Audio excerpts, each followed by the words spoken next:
It's a big week. It's a big week because we're playing Iowa, but it's a bigger week because officially the end of the Scott Frost era is upon us.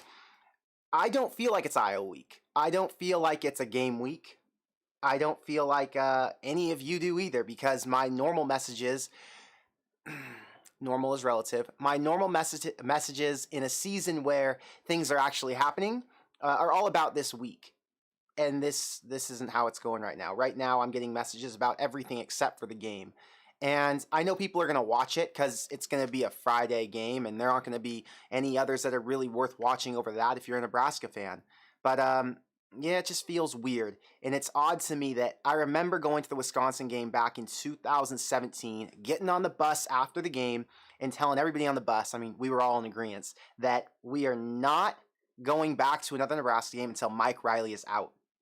And it felt funny because I knew that was my last Nebraska game for, at least that season and probably the next one because it would take some time for a rebuild. And that was exactly the case. But more importantly, I felt that exact same feeling after this Wisconsin game that I went to last Saturday. So it's an interesting time to be a Nebraska fan, but it's a positive time because there's a lot of hope and there's a lot to look forward to. There are inevitably going to be changes.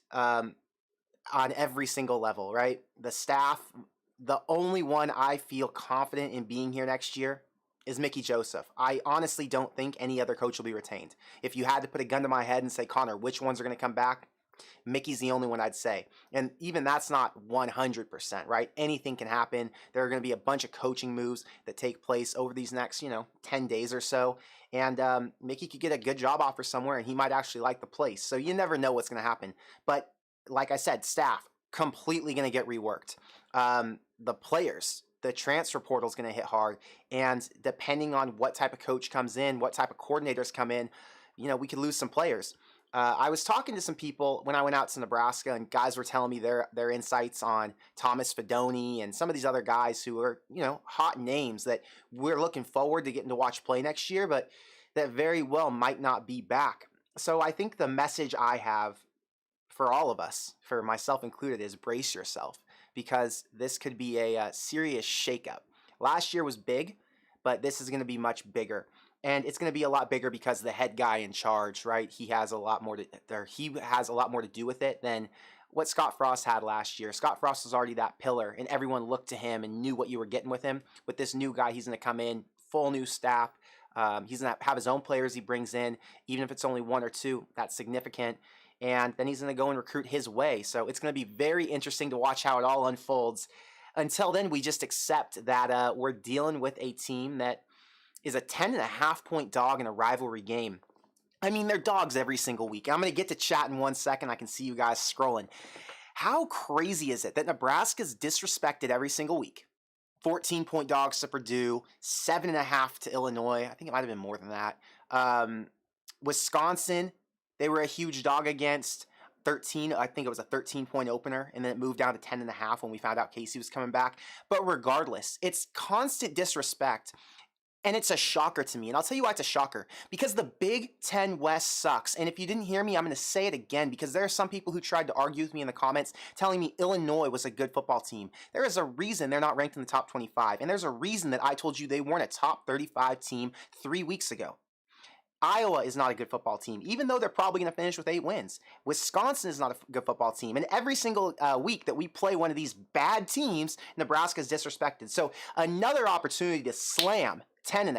I already jumped on it. I'm sure most of you are going to as well. And Nebraska would have covered, I think, in almost every single West game this year outside of Northwestern because they were a huge favorite for no reason. If they would have had Casey Thompson. Because we look back at that Illinois game, and I think that would have been a lot closer than it ended up being. Yeah. So those are just my thoughts. When you look at the West standings and the new college football playoff ranking that came out tonight, it just makes me feel so good because I remember so many Illinois fans trying to argue with me and tell me how dominant they were. No, you're not. You're Illinois. You're having a very good season for Illinois, and you've actually probably reached the ceiling. So enjoy it while it lasts because Nebraska is coming. I can promise you. We're down bad now, but we're not down bad forever. And hear my words, because next year I will not lay off, and neither will anybody in the comments from Nebraska, because we all felt the shit talking. We all felt the hate. We all heard the jokes, and so did the players. And this future coach will come in, and he'll feel the pressure, and they are going to lay it on. So just get ready. Just get ready. There are a couple things that could go wrong. Trev Alberts could say, we're going to settle for a shitty coach. I don't think that's going to happen, but he could. And then I'll have to eat my words. And we might be back in a Mike Riley situation. But I don't think that's happening. I think he's going for the safe play. And I feel like some of these safe plays are actually a little bit better than most of us are giving him credit for. And I say most of us because I've seen a lot of comments. I made a video yesterday about Chris Klieman versus Lance Leipold. And I made a poll saying, which one do you prefer? The overwhelming preferred coach, by the way, was Chris Klieman at Kansas State, for a good reason. A lot more experience at a higher level. I think if you guys watched that video, you saw he was a champion coach under Craig Bull, a champion defensive coordinator under Craig Bull, then moved into the head coaching spot at North Dakota State. And when he did, he just turned it up to a whole new level and won multiple national championships there. Then he gets to Kansas State, and they were good. They've always been an 8-win team. But now they're competing for a Big 12 title. And let me tell you, if they do win this week, which they're a favorite, and they're probably going to, I think they're a 12-point favorite over Kansas, and I think they're at home, they're going to go to the Big 12 title against TCU, who is so freaking due for a loss, especially to a team they already beat, especially to a team with Will Howard, who didn't get a warm-up before he got pulled into that game when Adrian got hurt. And yeah, I think that Kansas State is about to make a serious push, and the point is he's got a really good resume.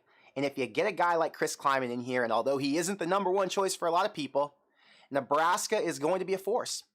Because it's not that Nebraska is going to be dominant and win 11 games. I don't know that that's going to be true under Klieman ever, and I don't know how long it would take him to get to that point if it ever does come true. But I do know they're a 9-win, 10-win football team down the road. And initially, when the Big Ten West has all these shitty teams, he's going to have no problem cleaning up and running the Big Ten West. He is going to struggle to win the Big Ten West in his first year, maybe even second year, because it'll take some time to rebuild. But we're going to get back to the point where we see Nebraska handling Illinois, handling Minnesota, and everybody else who, isn't named Wisconsin, because Wisconsin's been the consistent team in the West who usually finds a way to get it done. Anyway, I just wanted to give you guys my initial thoughts because there's been a lot going on in my head. I went to Lincoln this last weekend.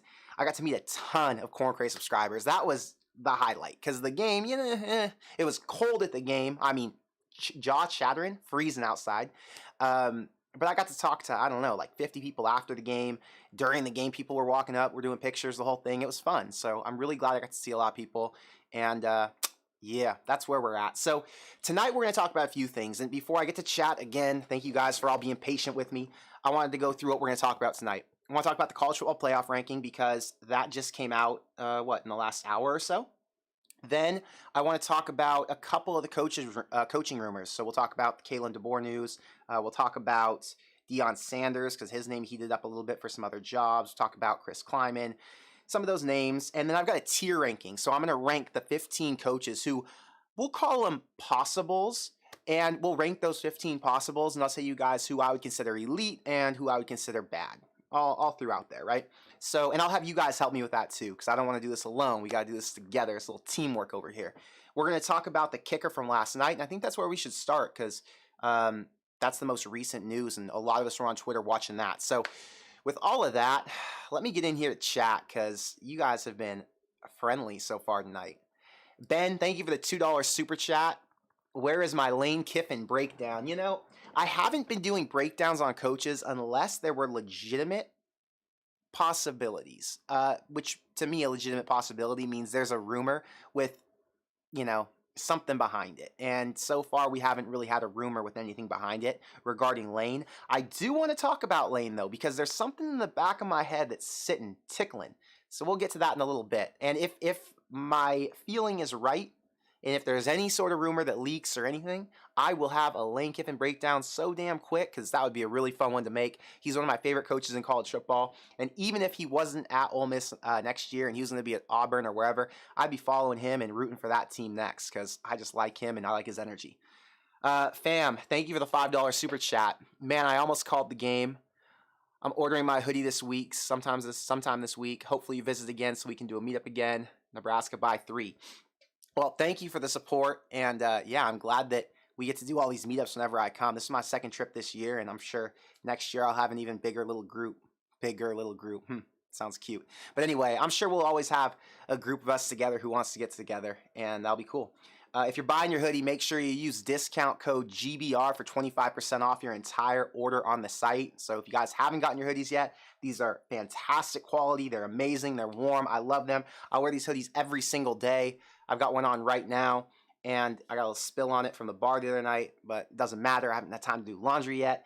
25% off your entire order. So yeah, get your hoodies if you guys still want those. Let's see here. A lot of questions about head coaches. Tylen says, Connor, did you see what Lane was tweeting about relating to Auburn yesterday? Feels like a similar story as Lincoln Riley with LSU USC rumors last year. Yeah, let's start with Lane Kiffin. So for those of you who were not in the loop, who were not on Twitter, yesterday this news broke. Let me minimize your chat so it doesn't get in the way of my screen share. Bam. Okay. Yesterday, this guy, John Sokoloff, tweets out, breaking, Ole Miss head coach Lane Kiffin plans to step down as the Rebels coach Friday and head to Auburn to become the Tigers' next head coach, according to sources.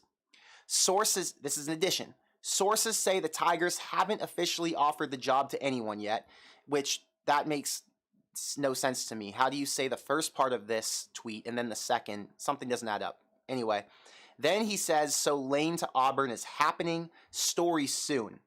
Okay, I see that, and I'm like, okay, finally, we got some truth. The guy's verified. He's a media member from here you go, Mississippi State, Ole Miss. So he's from Mississippi. Whatever. Point is, he puts this out. It goes everywhere. Lane Kiffin comes and says, that's news to me, John. Nice sources, because the sources don't make any sense, and he doesn't list any sources. Lane Kiffin fires back with this. He posts this tweet.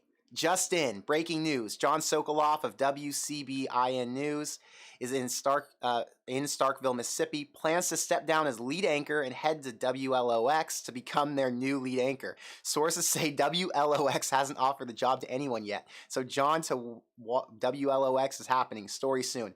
Which obviously went viral. Everyone loved it. It was hilarious. You can see the likes, retweets, all that. Lane Kiffin's a troll. He's a master of this. He knows what the hell he is doing. And that's one of the reasons people really like Lane Kiffin, because he's smart, he understands social media, and he knows how to get attention, which in this business is very important. Okay, getting back on track.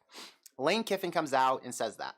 Then today something popped from the Grove Collective, the NIL group at Ole Miss, and apparently it was a fake account or something. I did post it earlier, but I took it down because it looked fake. Supposedly, Lane went to the team and said, hey, I'm going to be back in 2023 no matter what. I'm not taking a job anywhere else. And I thought maybe that means he wants to calm down the rumors and get his players pumped up, because Ole Miss plays Mississippi State on Thursday, and that's a massive rivalry game. I could tell you Lane doesn't want to lose that game, whether he leaves or not. So, and they're only 2-point favorites, so it should be a battle. Point is this. I thought, okay, now we're getting back to last year with Lincoln Riley, who said, I'm not taking the LSU job. Lane is defending against the Auburn job pretty hard right now.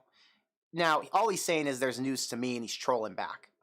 But let's say he did go and tell his team, I'm not taking the Auburn job. What that means to me is there could potentially be other jobs he's on the lookout for, right? Maybe he waits until all of the coaching shifts happen and maybe Auburn picks up. This is a total random example. I don't think there's any chance this would ever happen. But let's say Auburn picked up James Franklin from Penn State, and then Lane said, oh, well, I want the Penn State job, and then he takes over at Penn State. And then he says, well, I said it's news to me, and nice sources, John, and then he ends up leaving for a different school, right? Similar to the Lincoln Riley situation, where he said, I'm not going to LSU, and then dips out and goes to USC. It's like, okay, I got what you're saying. Now, some people have asked me, and I think this is what you were asking, Tylen, or what you were insinuating. If Lane is saying and shutting down the rumors that maybe Auburn's not happening, what about Nebraska? Is there any chance that Lane could end up in Nebraska? The honest truth is I wish, and I don't think so. I love the idea but I don't think Trev would. I think he's a character, and for Nebraska, you want a guy who fits the culture a little bit more. I think there's a lot of Nebraska fans who would be confused by Lane and his antics, and not to say his antics are wrong or that they don't work, but he's had his run-ins in the past. He's had some issues being late to the bus and missing out on getting back to the team hotel with Alabama. Just wasn't as tight as I think Trev Alberts would expect or would hope for from his coach, especially following Scott Frost, who on his own had some of his issues. Or some of the similar issues that Lane has, is a better way to say it. Anyway, I don't think that's a realistic one. But, you can't count anybody out at this point because we've seen crazier things. Lincoln Riley to USC was jaw-dropping. Brian Kelly to LSU, another one, jaw-dropping. It was, what? You couldn't believe it. So we're just going to have to wait and see. That's kind of where we're at. We can talk about all the potentials, but none of us know anything. I don't know anything. I can confirm people in the football office don't know anything. I can confirm nobody who's working in the football office every single day has seen Urban Meyer walk in there or walk out of there. So I've heard them all. I've been sent every rumor, and people have tried to position different ideas and tell me how to think about it or whatever. And it's very simple. I don't care because I don't want to get too invested into any individual rumor that has no legitimate backing or no legitimate source. I think that's the best way for me to say it. So, yep, those are my thoughts on Lane Kiffin and a lot of these other coaches. Who the hell knows? Getting onto a topic I want to talk about before we get into coaches deeper, because the coach conversation can go for the next hour, and we will be here for at least an hour. There's a kicker last night named Tristan Alvano, who goes to West Side, and he got offered by Mickey 2-3 weeks ago. He's the best kicker in the state, one of the best kickers in the country. I think they said a top 6 kicker nationally, ranked by Coles. Is this it? Ah, here you go. So, state championship game last night, Gretna versus West Side. 4 seconds left in the game, and this dude drains 5 field goals in a game. This one from 45 yards out. Tristan Alvano to win it. There it is. Alvano! Got it! Wow! What a finish! Alvano wins it for Westside! 5 of 5 with a 50, 45, 44, 42, and 26-yarder. So, this guy Tristan Alvano, number 6 kicker in the country. He has some offers. I can't remember all the schools that have offered him. Nebraska, as of now, is the highest profile, I think. But he has taken visits to Mississippi State and a few other schools that are the best performance by a kicker in the history of the Nebraska high school state playoffs. No field goal kicker has ever had 5 field goals in a game. This one from 45 yards out. Tristan Alvano to win it. Alvano! Got it! Wow! What a finish! Alvano wins it for Westside! Guys, my bad. If you didn't hear anything I said, I'm going to summarize it really quickly. I wasn't paying attention to the audio. So we're going to restart what I said.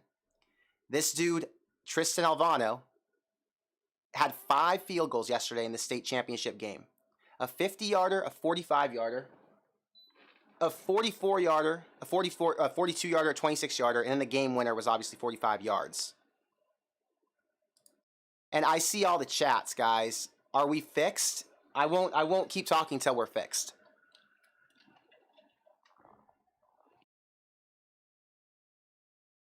Fixed?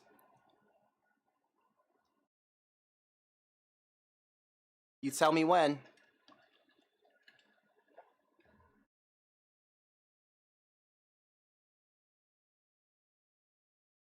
Okay, we're good.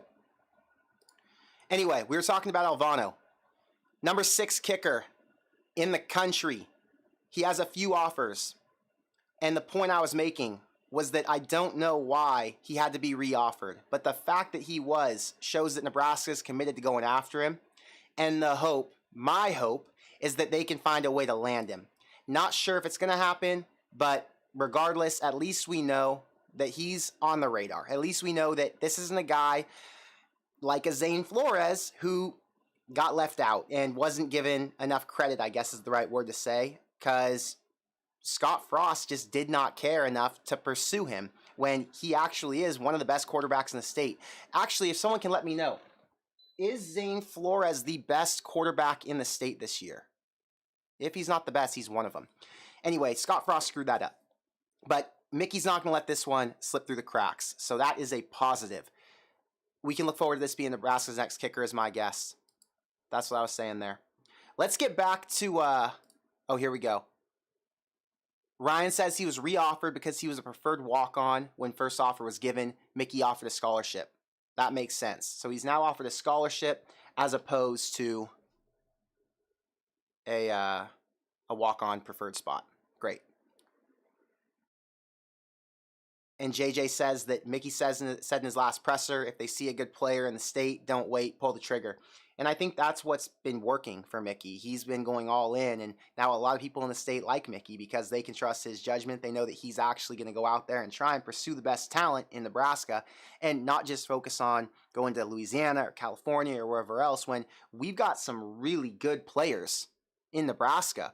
And these last couple of years, that's been proven, right? You've got some guys who have been ranked nationally. Malachi Coleman's one of the best players in the country, and we haven't seen that in Nebraska in some time, but in the last 3-4 years, it's been very positive. Okay, let's get back to coaching talk because there have been a bunch of rumors. There have been a bunch of conversations about coaches through Sean Callahan and through Sipple and obviously through random Twitter accounts with no reason to be talking about coaching because they don't have any sources. But we'll get to it. Minimize this. So let's start off with the tier ranking. Here is where I rank these coaches based on hires, or based on potential hires, I guess we can call it. Number 1, as an elite hire, I would go with this guy. That's Urban Meyer. He qualifies as elite. He's the only coach on my list who would qualify as elite. And there are coaches who will be great, but no one can match what he brings to the table because of his resume, because of his assistants, because of what he's done at schools like Ohio State, Bowling Green, Florida. He's rebuilt them, right? And you can say, oh, well, Ohio State was already good. They were, but they had to be rebuilt. They had gone through some things. They lost a lot of players, and he turned them from a 6-win team to a 10-plus win team immediately. Okay, after him in the great hire category, I'm going with Lane Kiffin. I'm also going with Luke Fickell. These would be hires that I would say all three of these would be jaw-dropping, all right? Luke Fickell has basically said, I'm not leaving Cincinnati, and I don't want a job outside the state of Ohio. My family loves Ohio. I'm not leaving. He turned down Michigan State a couple of years ago. He's turned down the NFL. I don't know what the chances are that a school actually tries to pursue him very hard. I mean, I'm sure schools are always going to reach out, but who's going to float a can't refuse offer? Maybe Trev? I don't know. So Luke Fickell's up there with Lane Kiffin. Lane is such a good hire because not only does he have the resume, the proven recruiting, he's a recent winner, right? He's not a recent winner at Cincinnati, okay? He's a recent winner in the SEC at a school that's the equivalent to Purdue. Keep that in mind. He's been successful throwing the ball. Last year had a fantastic quarterback and a great passing offense. Now he's successful running the ball with one of the best running backs in the country who's a true freshman. They actually have a two-headed monster down there, and their run game is insanity. Okay, great hire list. Now we're going on to the good hires. These are coaches who I would applaud Trev for. I would be happy with. I would feel good about going forward. It wouldn't be jaw-dropping. I think the right word is these would be expected. This is what you pay Trev $1 million or whatever he makes a year. This is what you pay him for. And you could say, yeah, we needed a search firm to go and land one of these guys. In that list, I've got Chris Klieman. You guys watched my video yesterday. I talked about Chris and I talked about Leipold. But I told you, Chris has a Big Ten style offense and a Big Ten style defense. And because of that, I think he would be an instant success. It's not like he needs to figure out how to adjust or he needs to figure out how to win in the Big Ten. He already knows. He doesn't know, but he does know, right? His history at North Dakota State and now at Kansas State, it's tough football. It's grounded out in the cold weather. He knows how to get it done. I have a lot of faith in him. I've also got Mark Stoops. This isn't a realistic option. I'm just giving you guys an idea of who fits in this tier. Mark Stoops just signed an extension, so he's out. Mark Stoops is not going to happen. He's going to make almost $9 million a year now at Kentucky, which is probably close to what the basketball coach makes, or more than the basketball coach makes. Who knows? But they're taking football very seriously, and they were not willing to leave him or lose him. And I think that was a good move by them. Okay, another coach who fits in this good hire category is Dave Aranda. We've heard absolutely nothing about Aranda, other than a couple rumors that Callahan spoke on, and he said that Aranda would likely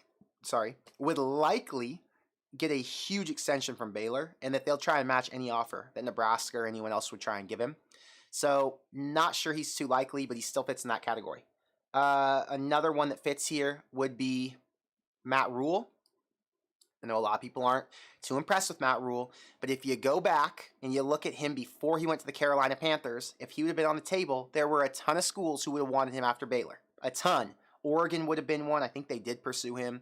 Nebraska would have definitely liked him back then if we weren't going with Frost. So, point is, Matt Rule, although he has the failed NFL career, it doesn't mean too much, but I do understand why people aren't too hot on him. I personally, if I was going to order this list, I would say Klieman. Klieman Aranda is probably a tie for me. I'd be equally excited for either of those two guys. I would have Stoops, however, in front of Matt Rule. And then I would have DeBoer at the end of that list. Maybe I'd have DeBoer here. So here's the thing with DeBoer. He's no longer an option, but there were rumors that if he was going to leave Washington, and he's been fantastic at Washington, he's 8-3 or something like that, beat Oregon. If he was going to leave Washington, it would be for Nebraska, apparently. So he's a Midwestern guy, and this is where he'd like to be. I think he's from South Dakota. Very similar resume to Lance Leipold and Chris Klieman. However, he did get the added bonus of being an OC at Indiana. He was also the head coach at Fresno State. I think the OC at Fresno State as well. So he's had a little bit more Power 5 coaching, but yeah. Okay, in my just a hire tier, I'm going with Dave Doeren. Do you need to search for him to go get Dave Doeren? Probably not. Nebraska's a better job than North Carolina State. Dave Doeren wants the pay upgrade, and he's good. He fits. He's a defensive-minded guy with experience. He was defensive coordinator at Wisconsin. He's had top 25 teams consistently at NC State, so he's a good coach, but it just feels like just a hire. I would do a video on it. I wouldn't be yelling or screaming or jumping up and down. Like, if it was Lane Kiffin or Luke Fickell or Urban Meyer, I'd be sitting here shaking up champagne, spraying that all over the camera. I could tell you that right now. It would be crazy. If it's Dave Doeren, I'd have to, get myself excited. I'd have to be like, all right, let me do a lot of research and figure out why I like Dave Doeren. Because right now, it's just kind of like, yeah, cool. I'm glad we got a good coach. Better than the Mike Riley hire. But, nah. Okay, behind him, I've got Lance Leipold.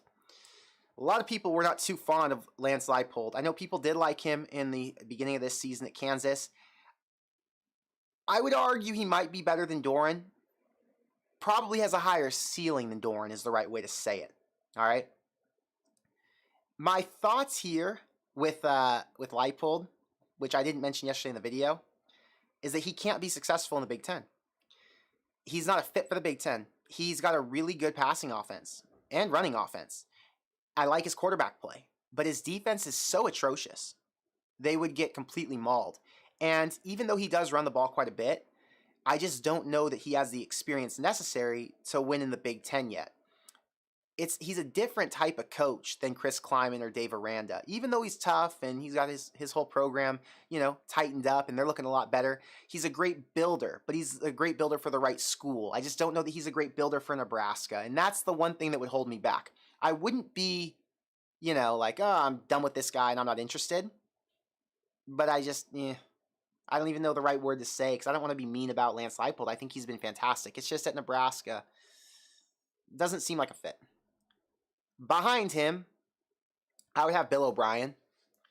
Bill O'Brien's another. So he's got experience. He's a winner, you can say, to some degree. But he had the worst offense that Bama's had in years. He's going to get fired at Bama, and he's actually not going to get fired at Bama. What's going to happen is Nick Saban doesn't want him anymore. Nick Saban also doesn't want his DC, but that doesn't matter. Nick Saban doesn't want Bill. Bill will still end up getting a job somewhere else because there are so many schools who need a good coach. Georgia Tech's an example. Colorado's an example. Arizona State's another one. Any of those schools would be great fits for Bill O'Brien. Nebraska, get the hell out. Stay over there. Do not come here and poison us. You don't even want to be a college head coach anyway. You want to be an NFL coach, but you failed, so you're back in college because that's the option. I don't want it. That's just how I feel about Bill O'Brien. Okay. Then I've got bad hires. The first bad hire would be Matt Campbell. So here's the deal. 3 years ago, Matt Campbell was hot. Matt Campbell was the man. He flipped Iowa State. He was kind of like a Chris Klieman, a bit. And that's the fear with Chris Klieman. He might be another Matt Campbell, but we don't know yet. So Chris Klieman, not Chris Klieman, Matt Campbell and Lance Leipold. Okay. Matt Campbell was at Toledo. Don't quote me. I think he's at like Toledo or one of those Ohio schools. Made him good. Then he bounced out to Iowa State, made them good. And now that he's got the program rolling, this year is technically a rebuild year, but he just can't win, even in games he should win. And because of that, it just gives you Frost memories, that bad taste in your mouth, like why are there so many one-score losses? I don't think Matt Campbell is the right fit at Nebraska right now because Nebraska needs more of a sure thing. He doesn't bring me that warm, fuzzy feeling in my heart that says, okay, I'm safe in your hands. I don't get that with him. So I would consider him a bad hire right now. Another bad hire I would say is Jeff Monken. It's not even someone people are considering, but because there are enough people who've asked me about Jeff Monken, I'm going to tell you guys the situation. He's a Service Academy head coach who's a really good Service Academy head coach. How does that translate when you're coming from Service Academies to the Big Ten? I have no idea, and I'll tell you what, I don't want to know. Go test it somewhere else, but do not bring that here. Do not bring the triple option here. Do not bring any of that weird, funny play style where you're running the ball like crazy like it's 1942. I want no part of it. Adjust to the modern era, twist it a bit to match the Big Ten, and let's go win football games. But do not bring me whatever Red Grange would have run. I am not interested. So Jeff Monken, goodbye. Now I've got two coaches left, and I didn't really know where to put them. I lean Dion as a great hire, and I'll tell you why. Dion has a very high ceiling, like extremely high. We don't know if he's scratched his surface yet. So the way I like to think about it is, when you get an NBA player who's good but not great yet, it takes some time to develop.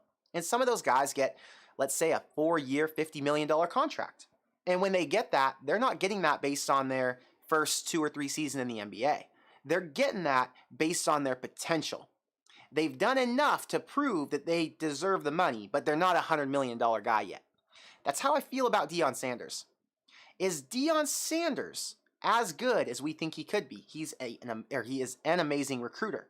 He goes and steals guys from the best schools in the country, and he's got no good resources. He has no help from his university, no help from his conference, not very much from NIL, and he's still figuring out how to get it done. If you gave him the world, what would he be able to do with it?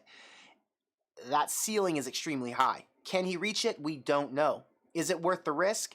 It's for each person to decide. I would guess that Trev Albert says, no, it's not worth the risk because it's my head on the chopping block.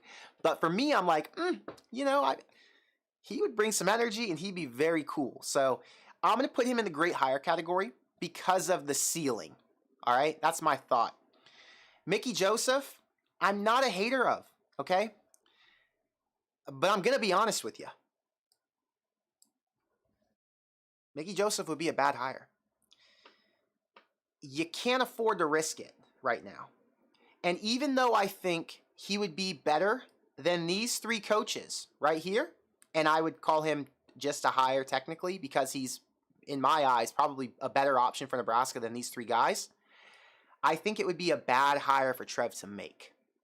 The reason it would be a bad hire is because it would feel lazy. It would feel like he looked at Mickey last year and said, hey, we're going to bring you in. We're going to give you a shot. And if things go really well and you take over as the interim, we're going to let you take over. That didn't happen this year.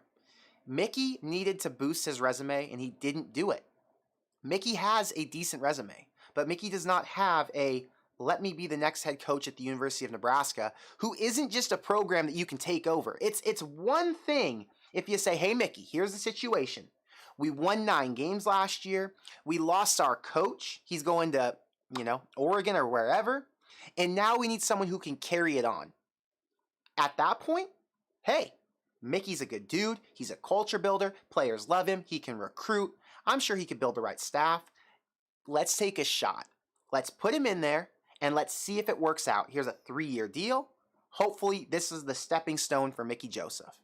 It's kind of like what happened with Dabo Swinney at Clemson. All right, Clemson wasn't terrible. Clemson just wasn't elite. And they said, Dabo, you're going to step in and we're going to see what you can do. Dabo, to the moon. Mickey Joseph isn't given that same hand. Mickey Joseph is told, hey, Mickey, here's the deal. Connor's parents, when they were born, I think Nebraska had 3 wins or something like that.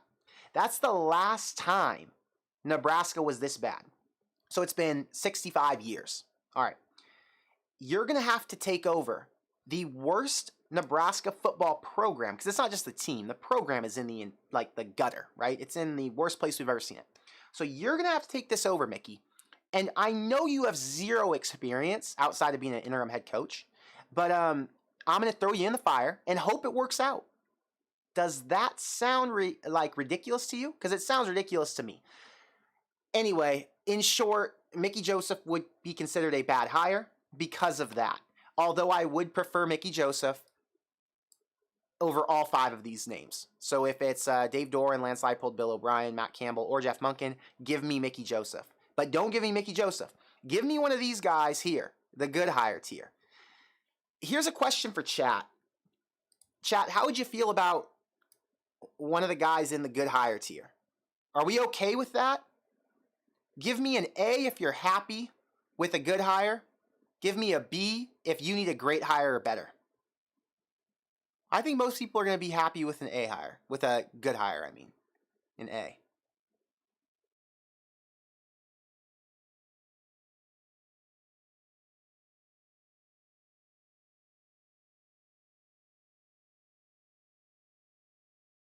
So we're okay with the good hire tier. Husker Nation starts off the B's. Okay, it's mixed again. I don't know, guys. I think it's going to be tough. I don't know what Trev has up his sleeve. We'll talk more about this in a second. Let me get back to the chat. Bar to the Tech. Thank you for the $5 super chat. Thoughts on Ed Orgeron with Mickey Joseph? Would he even be concerned or considered? I don't know what you're asking. Thank you for the $5. Ed Orgeron is done. Ed Orgeron is not going to coach again. It would take a lot for him to coach again. It wouldn't make sense for him to coach again. He's a head coach now, so why be a position coach, right? He's already succeeded at the highest level. He's a national champion head coach. He's 65 years old or somewhere in that range. I don't see him ever coaching again. Would he ever coach at Nebraska? I don't think that's realistic either. I think he's living his best life. He lives down in Florida or Louisiana or whatever, and he's got unlimited money now. He got a big buyout. He's been coaching forever. That guy has no money issue. So why come back and be a part of this rebuild? You could say, oh, well, he just wants to have fun or do it because he needs a hobby. I just don't think that's realistic. So Ed Orgeron is an absolute no in my eyes. I don't think that'll ever happen. Just a thought, but thank you for the $5 super chat. Let me see here. Jerron says, how about Chris Peterson? He wins everywhere. I don't think Chris Peterson wants to be a coach. If he wanted to be a coach, I think he would have gotten a job already or would have been considered. But, yep, I don't think that's happened. I don't think anyone's reached out to him. As of recent, at least, I think he's happy with his current position. So, Chris Peterson's a potential, but is he a fit in the Big Ten? I don't know. That, I'm not sure. Ryan says, $10 million per year, 5-year contract for Luke Fickell. You know, that's probably what it would take, to be honest. Maybe a $9 million a year or $8 million a year would get it done for like 6 or 7 years. Luke Fickell probably makes 4 or 5 a year right now. That would be my guess, but I'm not sure. Jacob says, what do you think of Gary Patterson? I think Gary Patterson's time has come and gone. He's an analyst now at Texas. I'm sure he'll get a chance again to be a DC or something, but he's an older dude too. Does he want to rebuild? Let me see Gary Patterson. Just a sec, guys. Gary Patterson age. He's 62, so he's still got time, but I don't know. There's nothing that excites me about Gary Patterson. I got to be careful, though, because I've talked about this in other videos. Sonny Dykes has done absolutely nothing before TCU. And this is where we all have to be careful, all right? Hold on, let me minimize this. Let me pull this up. Sonny Dykes' resume. He was a co-OC at Texas Tech, an OC at Arizona, head coach at Louisiana Tech, and then at Cal, then at SMU. And at all of those places, look at his records. There's nothing exciting here, I can promise you that. 5-7, 8-5, 9-3. Then he got to Cal. 1-11, 5-7, 8-5, 5-7. Just, does any of that excite you? Then SMU. He had one 10-win season. Never won a bowl game. Or maybe he won these. I don't know. Regardless, what did anyone see in Sonny Dykes? How do you think TCU fans felt, if any of them were as diehard as us? I'm not sure if TCU fans even get like we do. But how did TCU fans feel when they said, okay, we're done with Gary Patterson, who's a legend, who had a good run, and now we got to find the right guy? And they went and said, hey, you know what? The right guy is Sonny Dykes. What? The guy had a 500 record or something close to it. It's not like he had something special going on before he got to TCU. And then he comes out of the blue and explodes. It was just the perfect time, right? The perfect time with the perfect staff, with the right roster, and things just went off. And they're a potential playoff team. I don't think they're making the playoff. I think they're going to lose to Kansas State personally in the Big 12 championship. But even if they did, an 11-2 or a 12-1 season would be spectacular for this guy who's honestly never won anything. He finished first in whatever conference. Oh, the WAC. Finished first in the WAC one time. Outside of that, never finished higher than third in his conference. I mean, who would have thought? So that's just something to be aware of, right? You can't get too judgmental of these coaches, because who knows? They could just find the right spot and blow up at the right time, and then we just reap the reward of that. It's kind of how it feels with Lance Leipold or Chris Klieman. Sure, they weren't elite anywhere that they've been. They don't have anything to prove. I mean, when I say that, I mean in the Power 5 or in even non-Power 5, like in Group of 5. But they were successful at Division III schools and at Division I AA schools, so you got to take that into account. Regardless, you don't want to judge a book by its cover, I guess is the right way to say it. Spark Adventures, thank you for the $5 super chat. I think Urban or Luke would be the right guy Nebraska has to get this right. I think Urban or Luke would be the right guy. Nebraska has to get this right. Okay. Urban still feels impossible. Does anyone think that Urban's a realistic possibility? Put in the chat an A if you think that Urban's a realistic possibility. Put a B if you think there's 0% chance. I'm not a pessimistic guy. I'm very optimistic about everything. As you guys know, if you watch the channel, I'm always positive. I'm always looking for the bright side, and I'm trying to find a way to make it true. Urban just, in what world? Why would Urban come to Nebraska? Why would Trev want Urban? Well, I know why Trev would want Urban. Why would Trev take a shot on Urban when Trev says, I'm not trying to win the press conference and I don't want it to be flashy, blah, blah, blah. If he wants to stick by what he said, if Trev does, then he's picking one of these guys in this good hire category.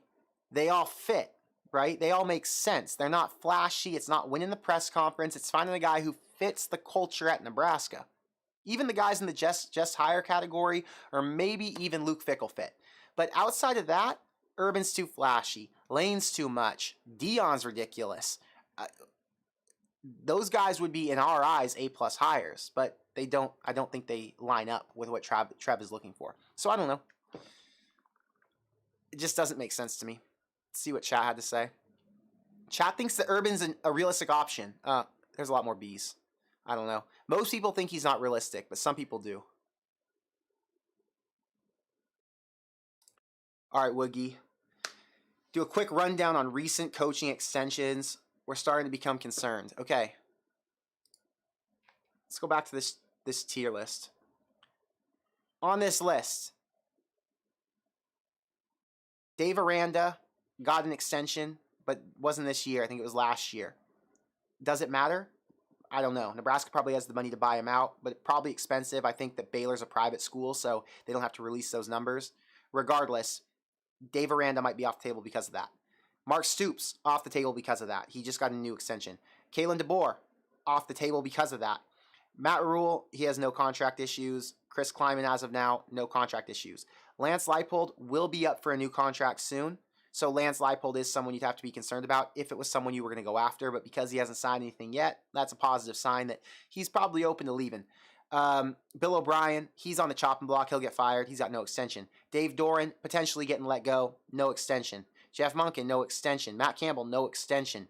Lane Kiffin, potentially going to get an extension at Ole Miss. The one positive for fans outside of Ole Miss is the Mississippi State law says he cannot be extended for more than 4 years. The contract length cannot exceed that because the state says he's a public employee. So you've got a limitation. Ole Miss could say, okay, well, we're going to give him $40 million for 4 years. Okay, but what if Nebraska said, fantastic, we're going to give him $70 million for 7 years? Auburn probably is trying to say that. Auburn's probably saying, hey, Lane, we're going to give you an 8-year guarantee at $8 million a year, or something close to that, or $9 million a year. That's a lot of money. $72 million or whatever it would be. I don't know math, but I think that's right. Deion Sanders, no chance of getting an extension. I mean, he could, but it's going to be nothing that we don't have, or nothing that Power 5 schools would have to worry about. So those are the extension guys right now. That's what you have to worry about or think about. But I'm not too concerned about it. It's not really anything. We're going to find the right coach, and if we got to buy him out, we got to buy him out. Let's see here. David, thank you for the $5 super chat. Mike Leach with Mickey Joseph's receivers would be amazing. So would Kalen DeBoer with Mickey Joseph's receivers. That guy can coach quarterbacks, all right? He had, who was the quarterback at, his quarterback at Indiana is the same quarterback he has now at Washington, Michael Penix. He would be fantastic. He also had Jay Kaner over at Fresno State.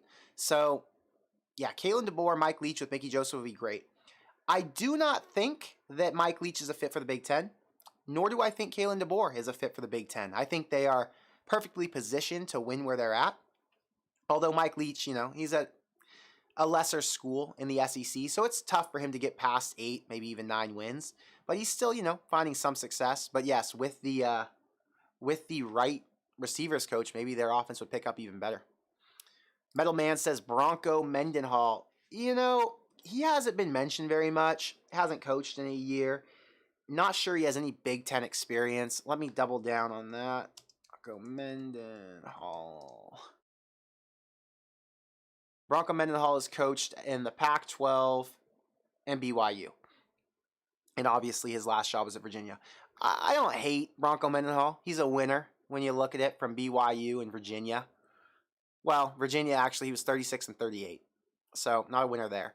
But at BYU, he was 99 and 43. So, he's okay. A lot of people keep asking me about Bronco Mendenhall, and I'm going to be honest with you. I don't know why.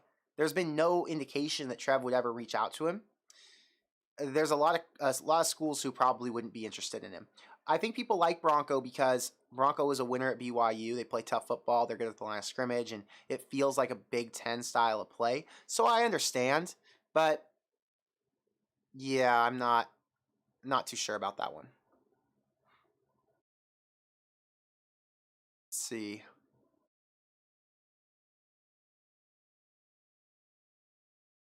Leipold got extended. Okay, I didn't know that. Wow. So now we go back to what we had talked about just a minute ago with all the coaches who are getting extended. Lance Leipold has agreed to a new deal. Again, I'm not concerned, right? I don't think Nebraska really wants Lance Leipold. I think the reason that Lance Leipold agreed to this deal is possibly that Nebraska is not actually pursuing him. Because if he was being pursued, he probably wouldn't have accepted this deal. Because there's no time limit or no timetable. He could have waited another 5 or 6 days and said, let's figure this out after the season. So, yeah, not too worried about him accepting this deal. All this says to me is Trev didn't want him. Do I hate that Trev didn't want him? No. I had him on, where'd I have him on my tier list? As just a hire? Yeah, I'm not too worried about it. So, assuming that Trev didn't want Leipold. Great, we're narrowing the list down. Again, when we narrow the list down, what's so interesting, a lot of us get excited, and a lot of us try and say, hey, here are all the potentials, and here are the ones that are being talked about. So if they aren't being talked about, we got no chance at them. Let me be clear. Nebraska is one of the top jobs in the entire country. A top 15, top 12, probably. Nebraska has one of the best search agencies looking for their next head coach. The same agency that went and plucked Lincoln Riley and I think Brian Kelly. Those coaches came out of left field. There was not one rumor that said either of those two coaches would be at those two schools. We very well could see James Franklin getting pulled from Penn State to Nebraska. Just an example, don't think that's realistic. But the point is, we're so invested in this search. We're so excited and looking at all of the options, right? But who knows what Trev's actually doing behind the scenes? He's tight-lipped. The agency's tight-lipped. The coaches who could potentially be on the radar are out here saying things like, I will not be the next head coach at Auburn. I mean, anything can happen, so I don't get too worked up about it. Just something to think about. Husker Nation, James, right? I think James told me his name's Husker Nation on here. Thank you for the $10 super chat. Maybe next season you can get some of your members a tour at Memorial Stadium. Just a thought. That's interesting. We could do that. It's a possibility. Huh, I like that idea. That's a thought. I'm definitely going to do a tour of the new facilities. I asked some people before, when the new facility opens up, I think it's going to be July or June. Do you guys want me to go there, take my videographer, and make like a video showing the entire, like almost like a tour of the facilities? You guys interested in that? Because I think that'd be pretty dope. I think I gotta do it. It makes too much sense to do it. I gotta go. This is my thing. I'm corn crazed. How do I not go and do a tour of the facility right when it opens up? It just makes sense. Let's see here. Osawar says, guys, I'm telling you, Urban Meyer landed in Lincoln tonight. I think it's gonna be nearing the deal. I think it's gonna be nearing the deal. Okay, I hear it all the time. All these random rumors that just don't make sense. This is another prime example. What are we talking about? Why would anyone think that? I just don't know. I just don't know that that's true. None of these rumors make sense. And because these rumors don't make sense, it actually pushes me away from the idea of these coaches. I don't know if you guys feel that same way. When a random rumor comes out that is just, it makes you say, what the hell are you talking about? Like, my barber cut Urban Meyer's hair and he looked over his phone and saw him text, I'm taking the Nebraska job. And then they posted on Twitter or a message board. It pisses me off because I'm like, no, they're making this up. And it's so not true that I believe there is zero chance. So it actually separates me from that coach even more. When in reality, maybe there's a tiny chance and I should have hope. But because the rumors are so exaggerated and so stupid, they piss me off so much, I completely remove myself. And I say there is no hope. I'm kind of like John Johnston. F everything, there is no hope, go Big Red. That's kind of how I feel when I see these ridiculous rumors. So the Deion Sanders rumors, there was at least legitimacy behind them. Someone actually asked me that in the chat earlier. Let me address that really quick. Someone said, I don't remember who it was.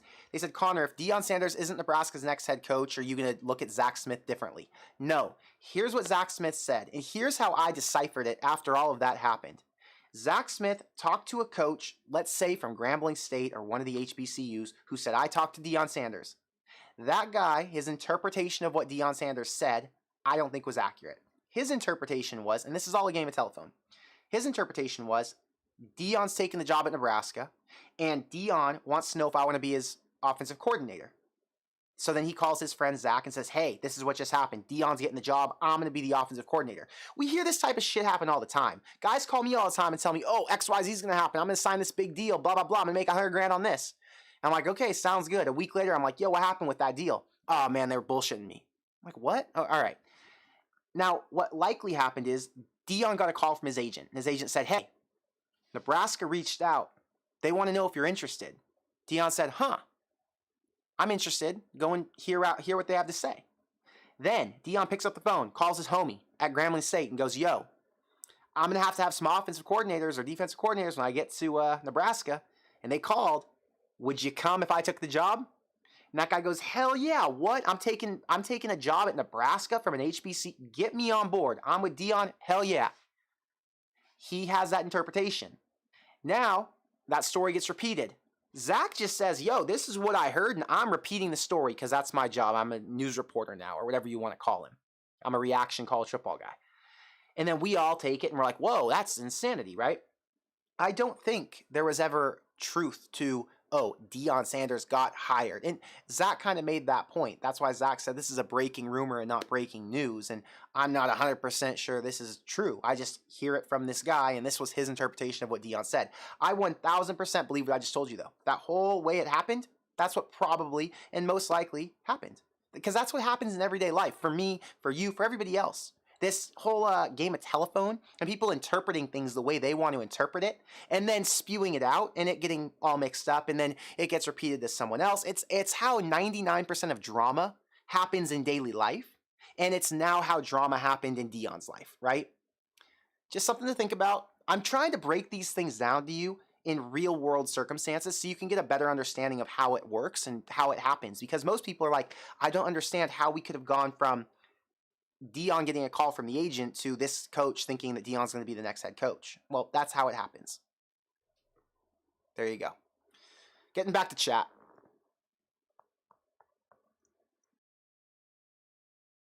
I'm glad that we got that explanation out of here and that you guys liked it. Michael says, when you coming back to Omaha, it was cool to hang out with you at the bar. Okay, let me tell you guys what I did this last week. It'll be really brief, and then we'll get back to what we're talking about.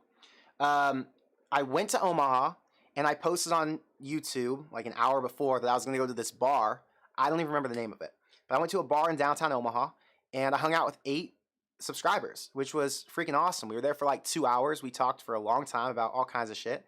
And what I'm realizing is the more I meet people, some YouTubers have like fans or subscribers who are little kids or are very like niche. They're 50 to 55 and they work this type of job and they have this level of income, whatever.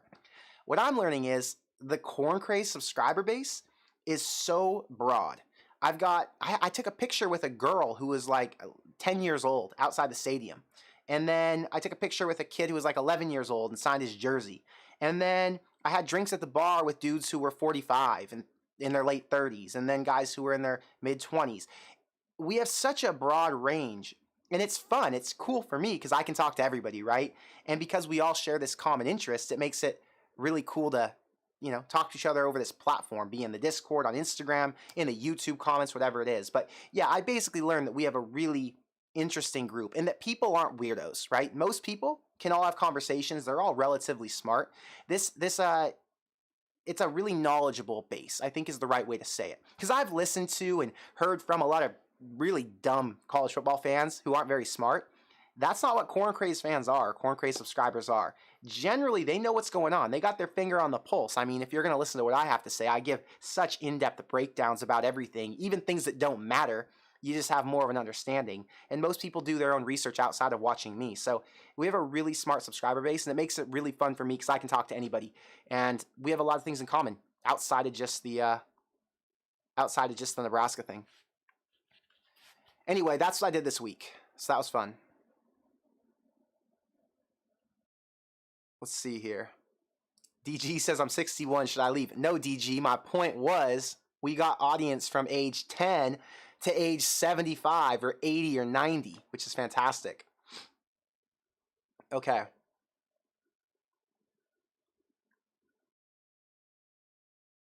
Is Trev covering the deal with every coach? Someone on the net says, and Trev laughs. He very well could be. What's interesting is Trev will never shut down any rumors. Trev will never come out and say, these were all the coaches I reached out to, or these are the ones who said no, because you can't do that.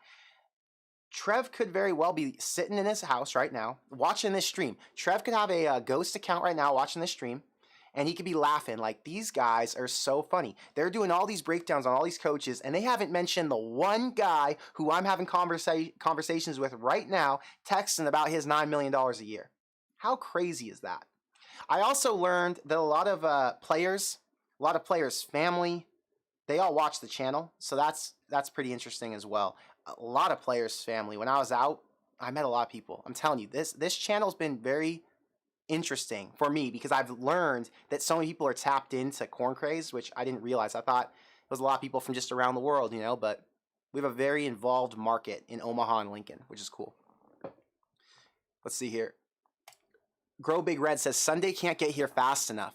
Looking forward to getting a surprise press conference. So some people have been asking me, what's the timeline on this thing? And most people think, well, the timeline has got to be on Saturday, immediately after Nebraska wins or loses to Iowa.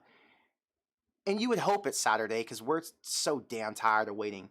But there's a world where Saturday is unrealistic because there are coaches who will have to coach the next week on December 4th or December 5th, somewhere in that range. Because there are Pac-12, Big 10, Big 12, and then I'm assuming the lower division conference championships. So ACC.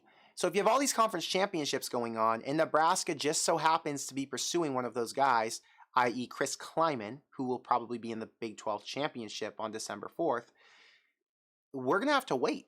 Because do you think Chris Kleiman's going to say, hey, Trev, we're good to go. Go announce it to Nebraska that I'll be the next head coach, and then let me go and coach these guys through their last game for the Big 12 championship? Probably not going to happen. It happened with Scott Frost at UCF. Actually, I think it leaked. I think it leaked is what happened. Regardless, it doesn't matter. I find it very unlikely that we're going to know if it's a guy who's in the championship game before that championship game. So yeah, it could very well come Saturday, or it could come the following Saturday. So just something to be aware of because I have no idea what's going to happen. Ardwin, thank you for the $10 super chat. When you and I took the pick in the stands, I was genuinely surprised just how easy you were to talk to. I expected to be sort of starstruck when talking to you, but you felt like a buddy I've had for years. Dude, I'm not a star. I'm not famous, right? I'm just your homie. I'm your friend. So of course it was easy to talk to me. You listen to me talk every single day. Talking to me is like talking to anybody in this chat, talking to any of your friends. So I'm glad that you walked up and found me in the stands and we got to talk, though. I think you were up there for like 10 or 15 minutes while we watched the game. But thanks for coming and stopping by, and thanks for getting a picture. I like taking pictures. It's fun. Owen says, Connor, would you be surprised if Trev hires an elite coordinator? We all assume it's going to be a current head coach. I would, okay. I wouldn't be surprised because I think there are a lot of good offensive and defensive coordinators out there who do deserve to get good jobs, okay? So in that sense, no, I wouldn't be surprised. I would be surprised because none of those names have been mentioned yet. So you look at Tony Elliott and Brent Venables last year from Clemson. Tony Elliott went to Virginia. Brent Venables obviously went to OU. They had been long-time assistants under Dabo Swinney, very successful, multiple national championships, and they finally got their shot. Are there coaches like that out there right now? Probably. That's why Bill O'Brien's name comes up plenty. I think Todd Monken at Georgia has come up a bit. We haven't heard that to be a fit for Nebraska, and because of that, I think it would be interesting, right? It would be a bit of a surprise. Gary Patterson is an example of that, though. He's not a coordinator. He's a, what do they call him? Special assistant to the head coach. But it feels like a coordinator hire. So, yeah, I would say I'd be surprised on that front. But I would understand it, I think is the right way to say it. It would make sense. Let's see here. Big Red Game Plan. Nobody has mentioned Gus Malzahn as a head coach. I was a big fan of his back at Auburn. Should have never gotten rid of him. I don't know what the reasoning was. I just think he kind of tailed off. They weren't on the uphill climb like they were in the beginning. UCF, though, has been really good with him. He just lost to Navy by, I think, 3 points this last weekend. Does that change my opinion of him? A little bit. If you're going to take Gus Malzahn from Auburn, you'll want to take a dominant Gus Malzahn from Auburn. And although he's been very good, he hasn't been dominant, right? You could argue, well, Josh Heupel wasn't dominant at UCF, but he was very good. And Josh Heupel obviously is fantastic at Tennessee. But in my opinion, that was more of a fit. It was the right fit for him to go to Tennessee. So, yeah, I'm not sure.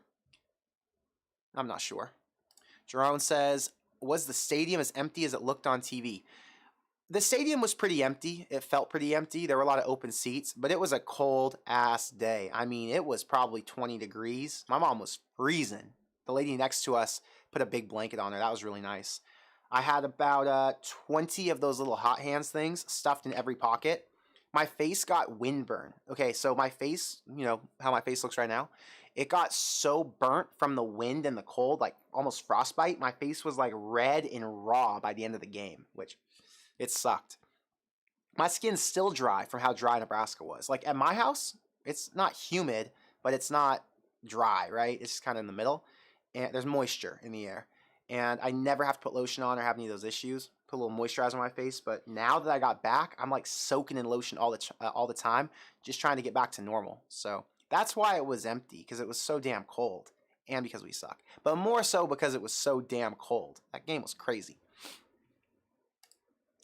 Ardwin says, what if it was someone like Blake Anderson, former Arkansas State, current Utah State, constant bowl games and winning records? It's just, it wouldn't make sense, right? Blake Anderson, was Blake Anderson at Wisconsin at one point? For a short period of time? I don't know. It doesn't matter. If you're going to take a shot on a guy like Blake Anderson, he's got to be dominant. Utah State is far from dominant this year. I think they just made a bowl game, and they're trying to get to 7 wins. And I think they're like a 10-point dog in this last game. So, no, Utah State, no. No, he's not a fit. There you go. Lasted till halftime. I couldn't handle it. That's what I'm saying. It was freaking cold at that game this weekend. I did eat like 6 runs during the game, which really helped to keep me warm. So that part was helpful. But yeah. Tony says it was Gary Anderson at Wisconsin, not Blake Anderson. Okay, thank you for the clarification. The name was ringing a bell. Daniel, thank you for being a member, Daniel. If you guys see the little corn emoji, that corn emoji makes it so I can find your comments easier when I post regular videos, and then I can respond to them quicker, because I do get so many comments that I can't respond to everything anymore. So if you join the channel and become a member for like, I think $2 or $3, then I can find your name and respond quicker. Anyway, it's a coin toss to all of us. Who's going to be our next head coach? I think at this point, we can all agree it's not going to be Mickey Joseph. I think we can all agree on that. Trev has played it so close to his chest. Okay, what's interesting about the Mickey Joseph thing, let me see here. This guy, Lars Anderson, I know you guys have seen him on Twitter. He's annoying as hell. He's posted this multiple times. He's doubling, tripling down on this idea. And he's been doing it all week. I know I'm going against the headwinds, and that virtually every Nebraska-based reporter believes I'm wrong, and perhaps I am. But I'm still being told by people I trust that Mickey Joseph will be the next head coach at Husker Football Nation. Mercifully, this will soon be over. He's posted this 3 times. I think it's total bullshit, and I think there are a lot of people on Twitter who will post things, and because they're verified, people will listen to them and follow what they say, which is so damn annoying to me. I think there's zero credibility here. The people he trusts, I have a bunch of people who I trust too who've told me Mickey Joseph is going to be the next head coach. But on this one area, I don't trust him. So maybe Lars needs to take the same approach. Don't trust him when they say something that's not very intelligent. There's no basis for it. Do you think Trev is going to take a shot? We know Trev's not going to take a shot. That's where we'll leave it here. I don't like that guy Lars. He's annoying to me. So when people send me his tweets and shit, it bothers me. Grant, thank you for the $2 super chat. Go Blue, beat the Buckeyes. I don't know how I'm going to bet that game this weekend. I don't know that Blake Corum's playing. I know Jim Harbaugh went on and did his presser, but did not say anything about Corum. Without Corum, it just feels like the Buckeyes are going to rock him. But it's a big game. I don't know. 8 points is a lot. I lean Buckeyes, right? But 8 points is a lot of points. I prefer the Buckeyes win. I'm just going to put it that way. Because I'd like to see them make a serious run in the playoff. And I just don't think Michigan has it in them. Just to be honest. I think their quarterbacks... And I think to win in the playoff, you got to have a really good quarterback. Caleb Williams, fantastic. Heisman front runner right now. In line to get to the playoff. I think he'd make a great playoff quarterback. CJ Stroud, great playoff quarterback. Who's the other one? Max Duggan, decent playoff quarterback. Not decent. He's really good right now. So I would just hope that CJ Stroud got in. Stetson Bennett, though, isn't a very good playoff quarterback. I guess he's good, but he's just not an elite passing talent. He's just good passing talent. Either way, yeah, I don't want Michigan to go. Just my opinion. Let's see here. Ardwin said, did you see OSU's practice helmets? Duct tape Michigan design on the helmets. Yeah, they do it every year. It looks awesome. They're so committed and so locked in and focused on beating Michigan. It's admirable. If Nebraska took the same approach and was so dedicated to win each game, the same way that Ohio State is about beating Michigan, Nebraska would be a force to be reckoned with. I'll tell you that. LSU, I don't think Stroud's the front runner anymore. I saw let me see. Really quick, someone texted me. Where is it? It's the Heisman odds. And these are the up-to-date ones.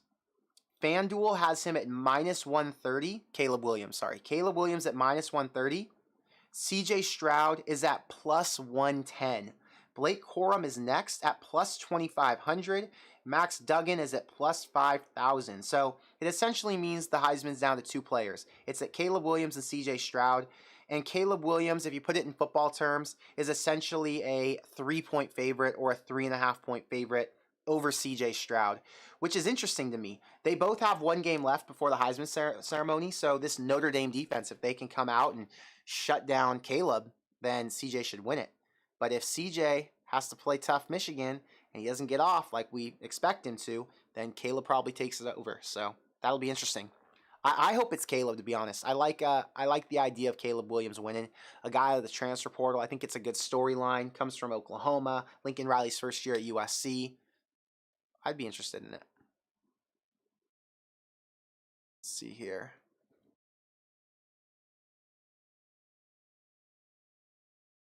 Jeff says, if Trev doesn't hire Urban, Trev will be firing himself in 3 years when his new coach fails. I think there are a lot of coaches who wouldn't fail here. I think there are a lot of coaches who, what's the right word? I don't want to say let us down. There are a lot of coaches who would take more time than we would hope to right the ship. Let's focus on Chris Klieman right now because it feels like he would be the most likely. If Chris Klieman came to Nebraska, how long would it take him to win 10 games? 3 seasons? I would say 3 seasons. He'd be competing at a 10 win. He'd be competing at a level where he could win 10 games. Trying to figure out how to word it. Would that be a fireable offense for Trev? Would that be a coach who needs to be fired? No. I think he needs some time to build, right? Chris Klieman's never coached in the Big Ten, so you got to give him a chance to adjust. How much time do you give him? At least 3 years. And if by year 4 he gets to 9 wins, maybe 10, are you firing him like you did Bo Pelini? Probably not. I think we've learned lessons, right? I think these administrators have learned lessons. It's dangerous to fire a coach who wins 9 games, because if you fire a coach who wins 9 games and then you end up with 2 coaches who can't win 6, then you're in for a long decade, which is where we've been with Mike Riley and Scott Frost. Anyway, I like to believe that a guy like Chris Klieman would get us over the hump, and he'd be here for a while. He's also a guy who wouldn't leave Nebraska for a better job, because what better job is he going to get? So keep that in mind. Husker Nation, thank you for the $2 super chat. Better backup, Chubba Purdy or Logan Smothers?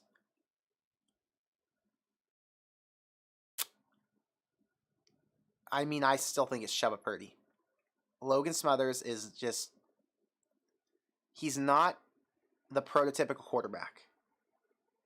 That's all I'm going to say. Because he's not a prototypical quarterback, I just don't see him being a guy who we can rely on as a backup. Chubba Purdy has the skill set that Logan doesn't. And because of that, I have more faith in Chubba. It doesn't matter, because I'm trying to think. Is there a world where both those guys end up at Nebraska next year? There's probably a world. Do I think it's likely? I don't know. Chubba and Logan, plus another QB who comes in from the transfer portal. Because I think Casey's gone. Personally, I think Casey's going to leave and try and go to the NFL. Just my thought. But if the right coach comes in who likes Casey and Casey likes him, maybe he stays. Either way, I don't know. Thank you for the $2, though. Daniel says, you said Coach Prime would be a better fit for ASU, not Nebraska. I called it out months ago, didn't I? It's still a possibility. When I said a better, let's always focus on the context, right? There's no way I said he would be a better fit for ASU than Nebraska. I don't think I would have just said that outright. I probably had something behind that. But I still think he is a better hire for ASU right now than he is for Nebraska. Let me explain.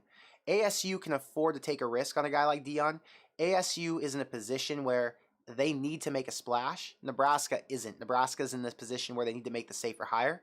So maybe what you mean by the better fit is more likely that he goes to ASU than it is that Nebraska hires him. Because in that case, I still agree with that. When I'm talking about all of the Dion stuff, I'm wishful thinking. I think it would be fun. It would make things entertaining. But I don't think that it's a realistic option. I still think that he's a fit for ASU, but not for Nebraska. I think that's the best way to explain it. But I would love to see him come to Nebraska.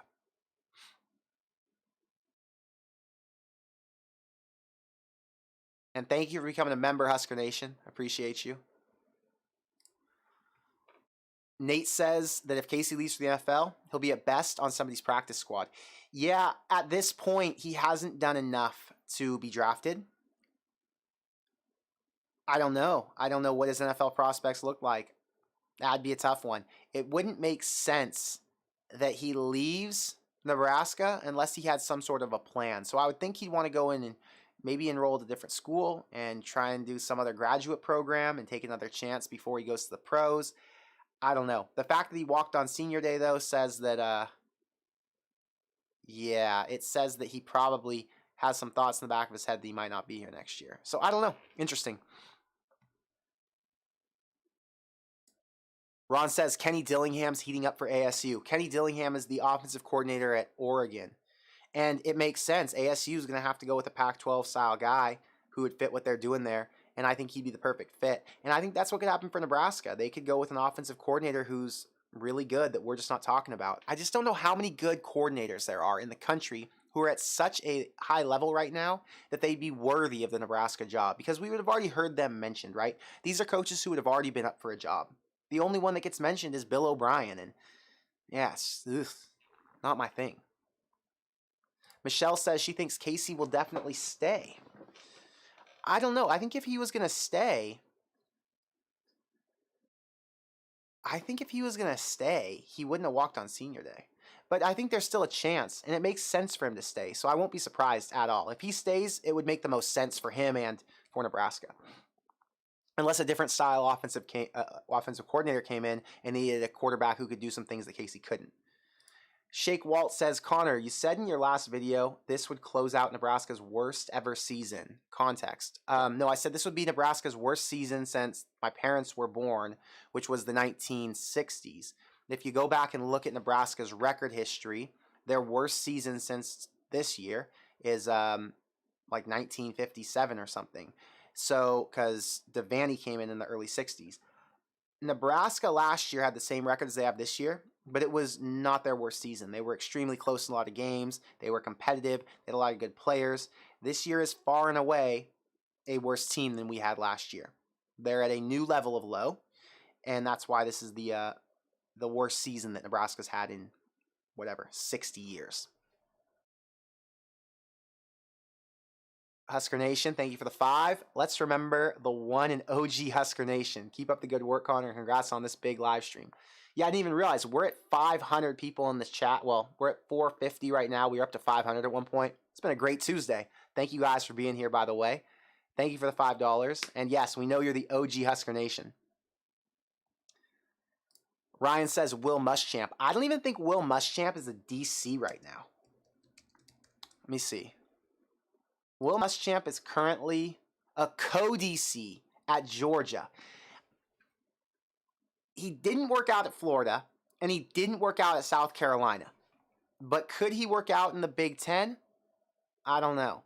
His record wasn't terrible. He won 11 games at Florida in his second year. But that wasn't his roster. It was his second year. When it was his roster, he only won 10 games out of 13. That's not pretty. At South Carolina, he was an ultimate failure. With someone else's roster, he won 9 games. When it was his roster, he won 13 and he lost 13. He lost 18. 13-18 with his own roster at South Carolina. He's just not a proven head coach. He hasn't done enough. He's a proven DC, but yeah, not interested in Will Muschamp right now as Nebraska's next head coach. Brian, thank you for the $5. I think our next coach is going to be someone no one's expecting. For instance, an OC or DC somewhere. I think so too. I don't think... Okay. It's going one of two ways, in my opinion. It's going to be Chris Klieman, or it's going to be a Dave Doran, something like that. Or it's going to be someone we haven't even talked about. Or someone we didn't think that was realistic, like Dion or Lane Kiffin or Urban. That's how I think it's going to play out. I hope that's how it plays out. Because if Trev settles for a Dave Doran, how will Nebraska fans react? If Trev settles for a Bill O'Brien, would fans be okay with that? I don't think so. Would donors be okay with that? We're in the most crucial time in our program's history. We're at a time when the entire country is changing the way football's played, essentially. Recruiting's changed. The money's changed. Coaching's changed. It's a crazy reality show now because of all of the different aspects that go into the game. It's not just the X's and O's on the field. There's so much more that goes into the offseason. And that's why these coaches make so much money. In the NFL, the average coach makes $4 or $5 million a year. The average Power 5 coach is now making $5 million a year. The big-time Power 5 coaches are making 10 to 12 a year. And there's only a couple guys like that in the NFL who are making 8 to 10 a year. So it's a different job. It's not about just the X's and O's. Anyway, because we're at such a crucial turning point in the program's history, I really hope Trev gets a guy with vision. I really hope he gets a guy who understands that, who understands it's more than just about being tough. It's about recruiting. It's about marketing. It's about building it up in the offseason. You have to win the offseason before you can win the regular season. Look at the best schools this year. They went and crushed the transfer portal. They went and crushed it in recruiting. They went and crushed it in building their brands. And now those schools are all at the top. USC is a prime example. In 1 year, they completely flipped the switch. They were irrelevant. Not like Nebraska's irrelevant, because Nebraska irrelevant just means they're not very good, and they're irrelevant in the top 25 conversation, but they're still relevant in everybody's mouths. Everyone always talks about Nebraska, win or lose. There's always, oh, this guy sucks at Nebraska. Adrian Martinez has been there for 9 years. All their BS. Scott Frost does this, blah, blah, blah. Forever relevant. USC was not. They didn't exist on the radar for the top 25 or on Twitter or anywhere else. No one cared. The fans didn't show up to games. The point is, we need the right coach who can come in and understand the entire scope, not just the X's and O's. It's more than the X's and O's. And I think, I don't know this, I think there's a future for those types of coaches, for guys who are assistants on the staff who understand the entire picture, not just the X's and O's, who understand the marketing aspect. And if they do, I think we're going to see things change drastically. Social media changes, all of the things that Dion and Lane Kiffin are doing with all the video output, the interviews, the documentaries, and the things that are going on that we see now behind the scenes and in the offseason to help boost up recruiting and boost up fan support and everything else. I think there's going to be jobs for guys like that who get it, right? Just a thought. I don't know. These are things that keep me up at night. That's why I say it, right? These are things that I literally think about. How can Nebraska get an edge? I'll tell you. Nebraska can get an edge if they're extremely progressive. If they do things that the rest of the Big Ten won't. If they can see the future and see where things are going and hit the trend before the other schools hit it. That's why Ole Miss is winning. That's why Ole Miss is a 10-win football team, even though they're the Purdue or the Maryland of the SEC. You've got to think about these things, right? I don't know, man. I don't know. Laser Banks, thank you for the $2 super chat. If you have a question or a comment, I'll answer that for you. And thank you for being a member, too. Like I said, I'm really appreciative of everybody being a member. The season is never a wash if we can beat Iowa. That's a fact. If Nebraska can finally end this streak, this drought against Iowa, I'll feel pretty damn good about this year. We'll have more wins than we had last year, and we won't finish in last place in the Big Ten West. I mean, we're still not going to finish in last place because Northwestern still exists. But if Nebraska could beat Iowa, that would be fantastic. You know, they don't have Sam Laporta, who's their star tight end and best player on offense. That's a huge bonus. Their starting fullback also won't be playing, so you know, we've already got an edge. That's already a positive note. I don't know, man. There's still hope that we could beat them, but being a 10-point dog, it doesn't feel promising. Who knows? I don't know if I'm going to make a preview video on that game or not yet. It's a lot of work to make a preview video, and if you guys don't care, it's like, what's the point, right? It's a 6-hour work project for me. So do I make that and spend my entire Wednesday doing it, or do I do something else towards, you know, better content next week or better content this weekend? Because there is going to be a lot more to talk about come Saturday. A lot more to talk about come Saturday. I promise you that. This content is going to heat the hell up. There will be all-nighters over here. I promise you I will not be sleeping too much because we got unlimited breakdowns. There's a lot of research to do. I don't know. I still, like I said, I hope we beat Iowa. Galactus says, if Trev settles, I'm checked out. I'll still watch, but only so I can say I'm not a Fairweather fan. Just a guy looking at a glowing screen. I'm an eternal optimist. I'm extremely positive. But if Trev makes a weak hire, a Mike Riley level, someone I would consider bad, it's going to be really hard for me to get excited. It's going to be really hard for me to make videos on this channel. It would almost be like Trev says, you know what? I'm tired of Corn Crazed. I'm done with him. He's annoying to me. He's overrated. I'm over it. And he said, I'm going to hire a shitty coach just so we get Corn Crazed to stop making videos about Nebraska. And it might work. Honestly, I would feel that way about it. I'd be like, wow, Trev really doesn't care about me. Yeah, I really hope it's not a weak hire. I'm with you, Galactus. I'm on your side. I promise you.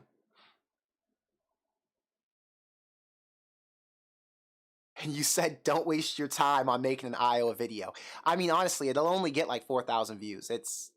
That's 4,000 views is how many video views we were getting back when I first started the channel. It's demoralizing to put all that work in and only get 4,000 views. I promise you, it's like, it's painful.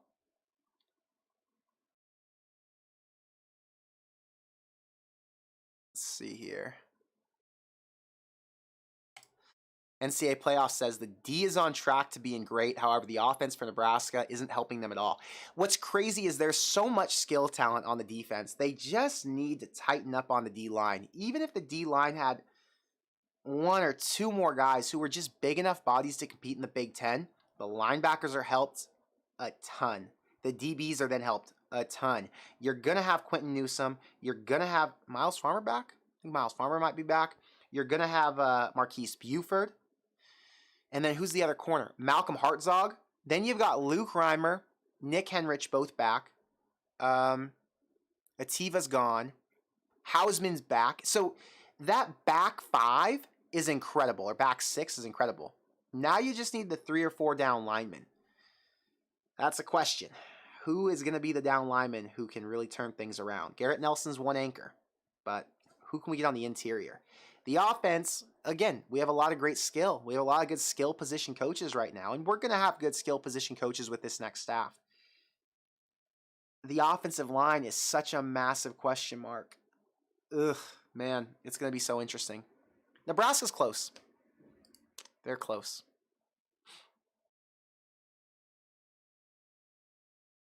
Husker Nation says, don't make the Iowa video and enjoy your Thanksgiving. I might follow your guys' lead. I'm not a big Thanksgiving guy, though. I'm like not big on Thanksgiving food. I just go back to my mom's house and hang out with her. Usually order Indian. That's kind of our thing on Thanksgiving. So I will probably be at the Indian restaurant on Thursday night picking up food to take home for my mom and I, which would be good. I haven't had Indian food in like 3 weeks. Thank you for the $5, by the way. Another Saturday in the fall with Adam Fisher. Thank you for the $5 super chat, Adam. Love your Husker content. My father side of the family is Husker fans. I'm an ND fan, but always had a soft spot for the corn. My pops wants Kiffin. your dad and I are on the same page. I think your dad, me, and the chat, almost all of us want Kiffin. ND, what do you feel about your coach? I mean, ND's a top 15 team right now. They're fantastic. I mean, they're fantastic in the grand scheme of things, right? They've been really good at times and really bad at times. They have a really good chance to pull the upset on the road this week against SC. So that's a positive season. Way positive compared to what's going on in Lincoln. They're a year ahead, though. Did you hear about NCAA football getting pushed back to 2024? I don't even like to talk about it.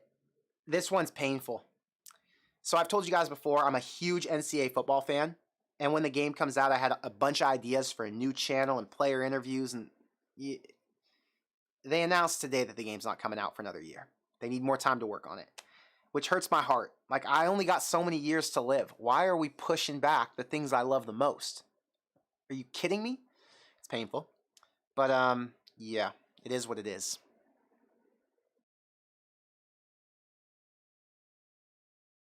So let's talk about the top 25, because that got released today, the playoff rankings.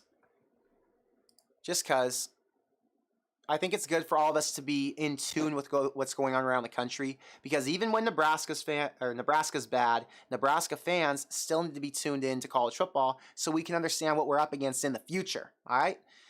You've got number 1, Georgia, 2, Ohio State, 3, Michigan, 4, TCU. Pretty simple, pretty expected. The 5 and 6 is where I get a little confused. USC is a one-loss team with a loss on the road by 1 point on a 2-point conversion to Utah.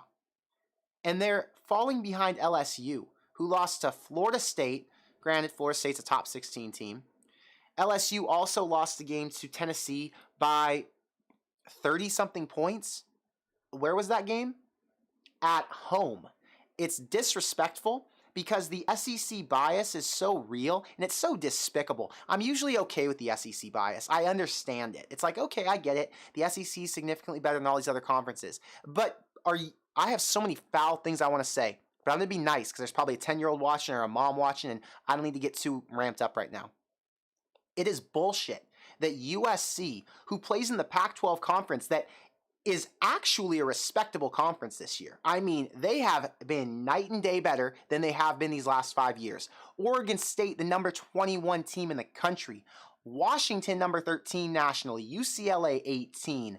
USC, obviously, at 6. Oregon at 9. Are you kidding me? That's some fantastic talent, not including number 14 Utah, and now SC plays number 15 Notre Dame. The disrespect and the bias is so real and doesn't make any sense. Get the hell back to number 7 LSU.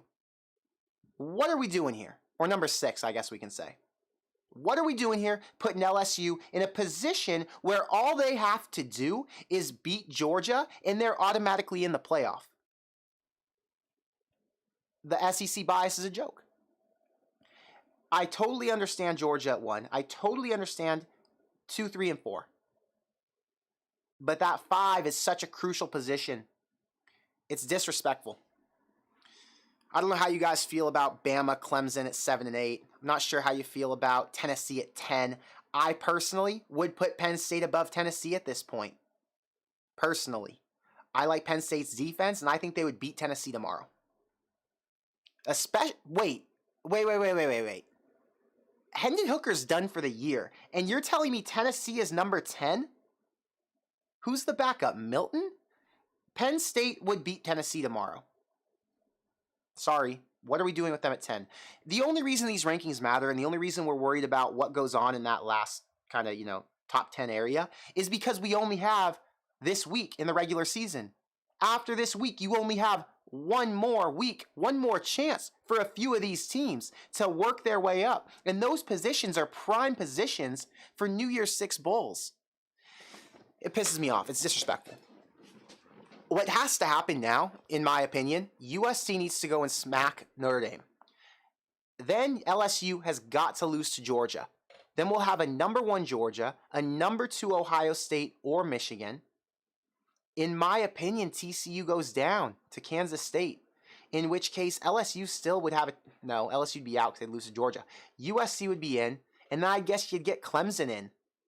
It's crazy. TCU losing And LSU losing with USC winning out means we're going to see Georgia, Ohio State, or Michigan with USC and Clemson.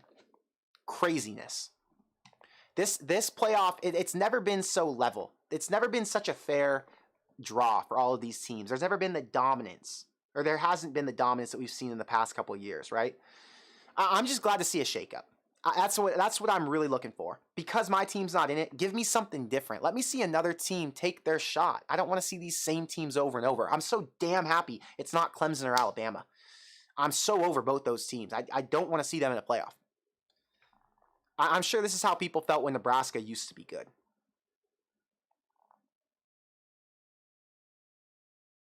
Daniel says, please make your prediction for the next game. This is kind of something we need. I get your focus on next season, but don't give up on this season. Make a prediction. Okay, I'm going to make a video for Iowa. It might be only like 8 minutes, but I will make an Iowa preview video tomorrow because Daniel asked for it. I got you, Daniel. I'm doing this one for you because I'm not going to make any money on it. I'm just doing it out of the joy of my heart and the love in my heart to make sure that you have a smile on your face. I got you. I'm not going to say Nebraska is going to win, though, unless they do have a reasonable shot. I got to do the research, but I don't know, man. Nebraska's got an uphill battle on the road in Iowa City. Let's see here. Cornhusker Corner says those rankings are a joke. Where's Illinois? They just almost beat number 3 Michigan. You're right.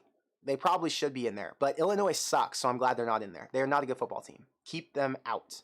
They would lose to all of these teams on this list. Jackson, thank you for the $20 super chat. Don't know if you talked about this yet, but Rule turned Nebraska down and Kansas head coach got an extension. Yes, sir. We did talk about the Kansas head coach getting an extension, so that probably takes him off the list. Matt Rule, the rumor is he turned Nebraska down. I'm not sure, was that like a confirmed rumor? I'm not sure where it came from, but I do think there's a very low percentage chance Matt Rule is the next head coach. And now I think there's no chance that Leipold's the next head coach. So we're just checking off the boxes for coaches who won't be here next year, which is very interesting. But yes, thank you for the alert, and thank you for the $20 super chat. Kay, with the $5, appreciate you. With the transfer portal, there's no reason we can't be back in the next 2 years. Dion, Urban, Fickle provide that chance. You know, the only reason that I'm skeptical, the only reason that my brain tells me, because I try to think logically and not emotionally. Logically, can Nebraska be back next year? Can Nebraska win 9 games next year? There's an offensive line question mark that is so huge. The hole is so gaping that I have serious doubts that we're going to be able to fill those in 1 year. I have serious doubts that an offensive line coach is going to be able to come in like Donovan Raiola tried to, and fix this offensive line immediately. And because my doubts are so strong, I'm not sure that the transfer portal is enough. I'm not sure that junior college recruiting is enough. I think we need 2 years to recruit linemen from high school and build them up. And until that happens, we won't win very many games. That's just my thought. Hopefully I'm wrong. If I had to make a prediction today, no matter who Nebraska's next head coach was, unless his name was Lane Kiffin or unless his name was Urban Meyer, I would say Nebraska's going to win 6 games next year. That's it. If they get Lane Kiffin, I'd say they could win 7, maybe 8. If they got, because he's a run specialist, he also knows how to pass the ball. I have a lot of faith in Dion and the staff he would bring in, especially because he would have a lot of money here to work with, more money than he had at Ole Miss. Urban Meyer would immediately figure out a way to turn it around, and there'd be transfers who would come to Nebraska because of Urban Meyer on the offensive and defensive lines. So that's just my thought, but yeah, it's going to take some time. Let's see here.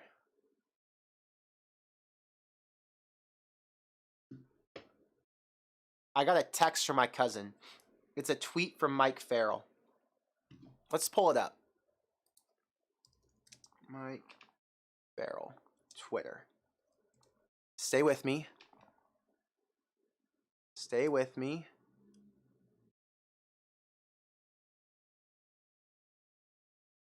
Search firm for Nebraska flips coaches. Just know that.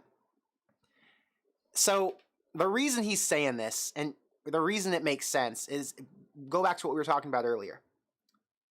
We talked about all of these coaches who are essentially smokescreens. These coaches who you and I talk about on a daily basis. The coaches who are rumored by the random guys on Twitter who have no reason to rumor them. and all of these different things going on in this coaching search, right?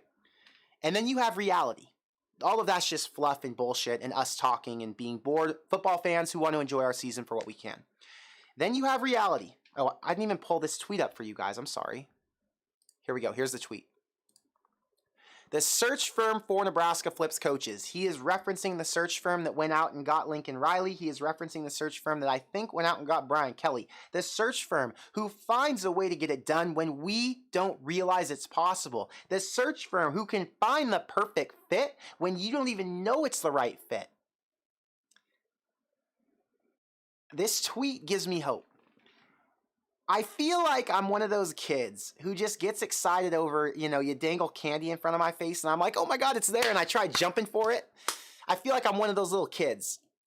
You're just dangling shit in front of my face and hoping I jump. And I do every time I bite. And it gives me this false sense of hope that I shouldn't have. Because what are you talking about, Mike Farrell? Yes, I know you're right. The search firm for Nebraska flips coaches. But is there really a chance? Is there a chance that Nebraska's going to go out and make some home run hire? Are they going to go out and steal a guy? You know what I mean? I don't know. It would be incredible, though. Could you imagine? It'd be like Christmas morning.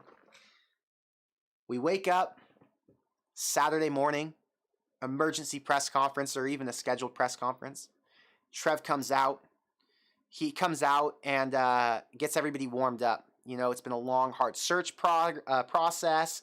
Thank you for your patience. We want to make sure we got the right guy. We talked to a lot of them, and hopefully this is the right fit. Then the tunnel walk music comes on. The lights dim. And then the coach walks in, and it's Ryan Day. And it's like, what the hell? That's what I want. It'd be like Christmas morning. Not that I want Ryan Day, but a coach like that. And then everyone stands up, clapping their hands. We're all jacked up. I get on here and make a live stream, popping champagne all over the place. We're all hyped up. Super chats are going crazy. That's what I want. We got 2,000 people in the stream. Subscribers go up to 16,000. Please, Trev. That's what we want. That's what we want. Mike gives me hope that it could still happen. You just got to realize anything can still happen. Trev has his mouth sealed. He has stitches on his lips. You can't get anything out of him. He locked it up, threw away the key. Anything can happen still. I'm getting excited for no reason, guys. It's stupid. I'm sorry. This is what I do to myself. This is what we do to ourselves. I need to go back and watch John Johnston. I need someone to whisper in my ear right now, fuck everything, there is no hope. Can someone please do that to bring me back to reality? Ugh, God, my heart's racing for no reason. Why am I getting excited over Fantasyland? I need to stop living in Fantasyland. I've been doing it for too long. I believed there was hope this year. I shouldn't have, and I should stop believing there's hope with this next coach. We need to accept reality. We're going to get a guy like Chris Klieman, who's a good coach, and we're going to accept it, and we're going to hope it works out. We're all in this together. We can do this. I got your back, you got mine. No tears, no more tears. We're going to win games. It's not going to be Urban Meyer, but it's okay. We are Nebraska. We are not Alabama. We are a tier 2 school. We don't get coaches like that anymore. We don't go and get the home run that we hope we get. I don't think. Maybe Trev can prove me wrong. Maybe Trev can smack me in the head and say, no, Connor, shut your ass up. We're Nebraska. We go and get whoever the hell we want because we have unlimited resources, because Corn Craze is popping, and you got 15,000 people who want to watch you talk about the worst team in the Power 5. Nebraska deserves a guy like Urban Meyer or a coach of that level, and we're going to get one. That's what I need Trev to do on that day. Okay, I got to chill. Reality setting back in. Mike Farrell, stop trying to manipulate me and manipulate Nebraska fans. Just chill the hell out. We know that USC and LSU can flip coaches. But can Nebraska flip a coach like that? Can Trev Alberts really say, this is Nebraska, I can get whatever the hell I want? Does he have BDE like that? You know what BDE is? BDE is big dick energy. Can he say Nebraska's got that energy? I don't know, man. I don't know. I hope. I dream. When I walk around and when I talk to people, I sell this version of Nebraska that's the all-encompassing, the 90s success, the 70s success, the recent traditions, the positivity from fans, the great stadium and the great facility that's being built, the unlimited NIL and booster support, right? Like, I sell all these positive things. Can Trev do it too? I don't know, man. I got chill. We're getting back to chat, guys. I'm sorry. I got on a tangent. I got emotional because my cousin just texts me these things. He knows I'm going to get emotional. He just fires them off just to trigger me. And he probably knows I'm live right now, so he thought it would be funny to get a reaction. But, yeah. I heard something about Palmer didn't walk on senior day. Is he coming back for next year? No, it would be huge if he did. Yeah, he didn't walk, I don't think. And that would imply he's going to come back. It wouldn't make sense for him to leave. He'd be at best late draft pick. He didn't have the season he thought he was going to have after he started really hot and after that big game against Purdue. Casey going out didn't help him at all. So, and being a one-dimensional offense who had to throw the ball nonstop didn't help him at all. I'd expect him to be back. Thank you for the $5 super chat, Chance. Expect Palmer back. Let's see here.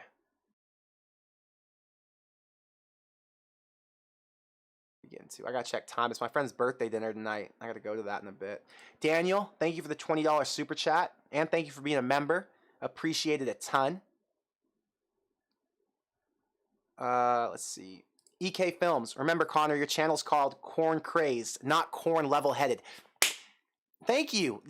That's what I needed to hear. Because we're psychopaths over here. At least I'm a psychopath. That's why I've got a Nebraska helmet in my room that I built. What person do you know that's level-headed, goes and buys a Riddell Speed helmet for $300 and builds that thing at his desk?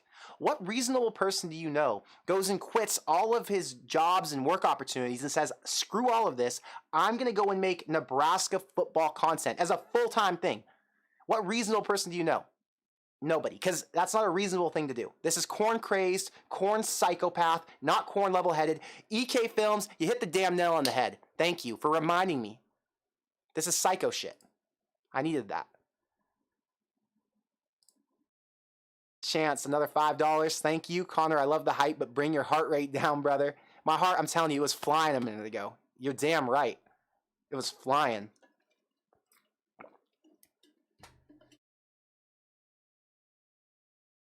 Let's see.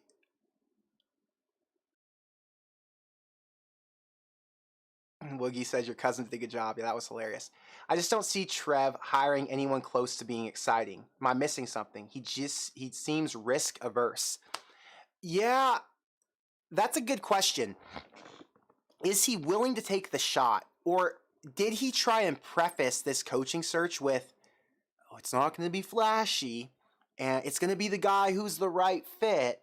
Was he trying to say, we're going to get someone who's mellow and who's chill and who fits the mold of what we like at Nebraska, which is safe, which is not too exciting, nobody who's going to take too much risk, because that's dangerous.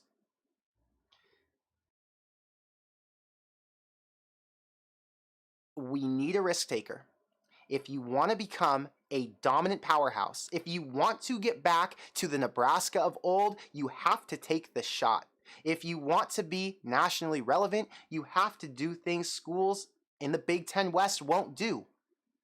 You have to understand the tradition, but you have to adjust and you have to add on to it. You have to chase Ohio State, not Minnesota, Wisconsin, Iowa, Illinois, and Purdue. You have to find ways to be unique and find ways to dominate, not just win. Ohio State made a change.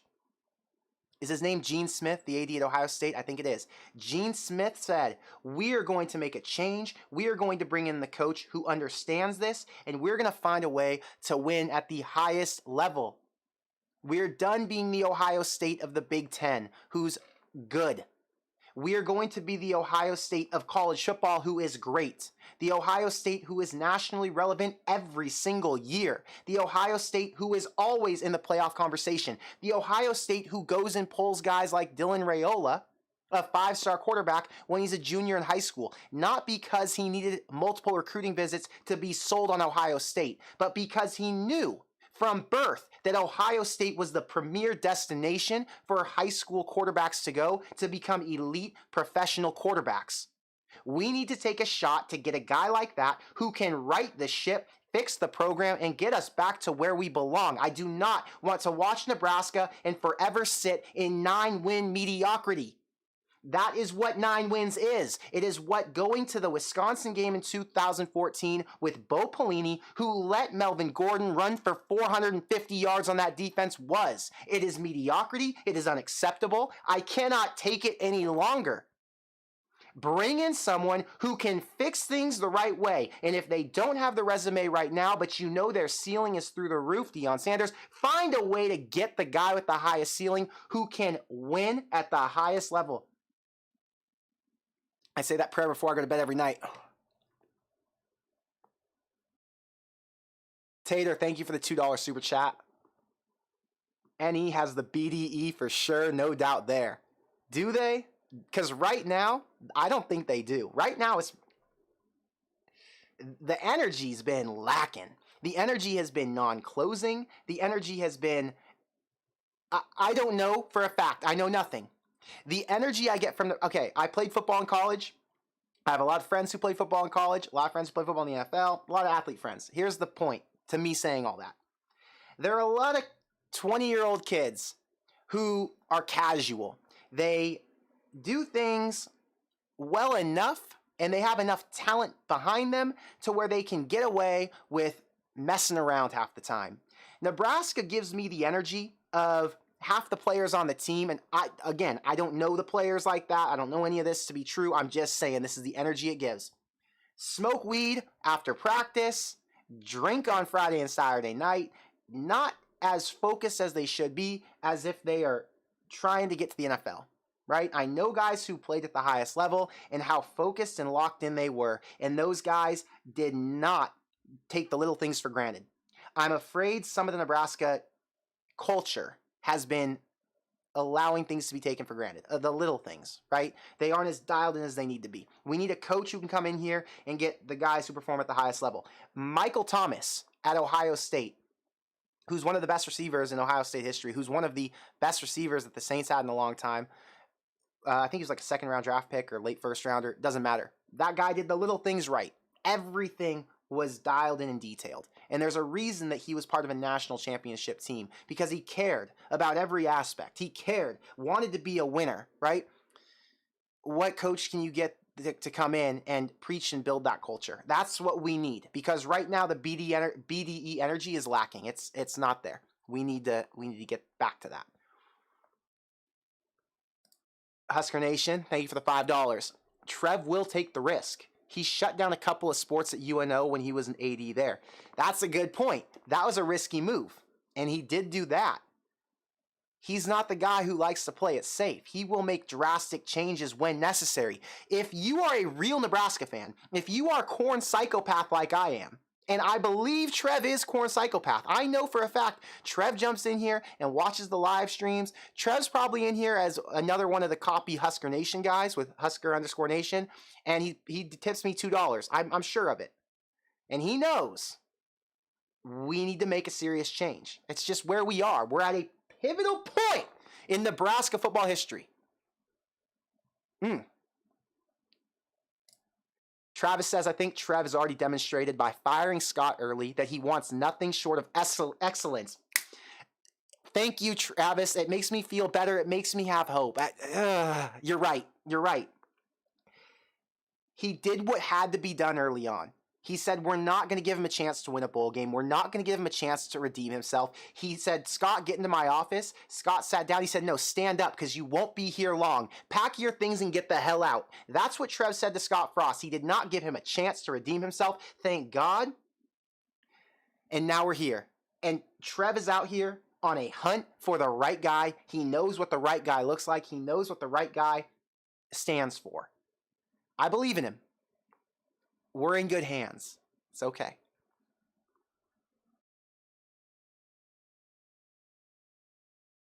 Laser Banks, thank you for the 10. Thank you for being a member. I agree with some of the chat and that the new coach will be something that we don't see coming. Let's ask that now to the chat. really quick before we do, this is funny. Imagine all this passion, and then we just hire Mickey Joseph. Yeah, that would be tough. I do like Mickey Joseph a lot. I do believe Mickey Joseph would fix the culture. I do believe he would recruit really good players. The X's and O's is where Mickey lacks. Mickey brings half of the piece of the puzzle in. He's fantastic at half of it. The other half, he is unproven, right? How high is the ceiling? I don't know, because we haven't even seen him scratch the surface of the floor yet. He hasn't even tried to get in the game. You don't call interim coach and getting in the game. He's got to be a coach somewhere to start to show us what he can do, right? What can he do if he had to build his own culture? And he just hasn't had to yet at Nebraska. Okay, before I answer this next question, I agree with some of the chat that the new head coach will be something that we don't see coming. So chat, A, type the letter A in chat if you believe the next head coach will be someone that we do not expect. A. Type B if you think it will be someone that we have been talking about a bunch. Chris Klieman, Matt Rule, Lance Leipold, someone who's been mentioned a ton. A, someone we haven't been talking about. B, someone we've talked about. Here we go. First A. They're coming in.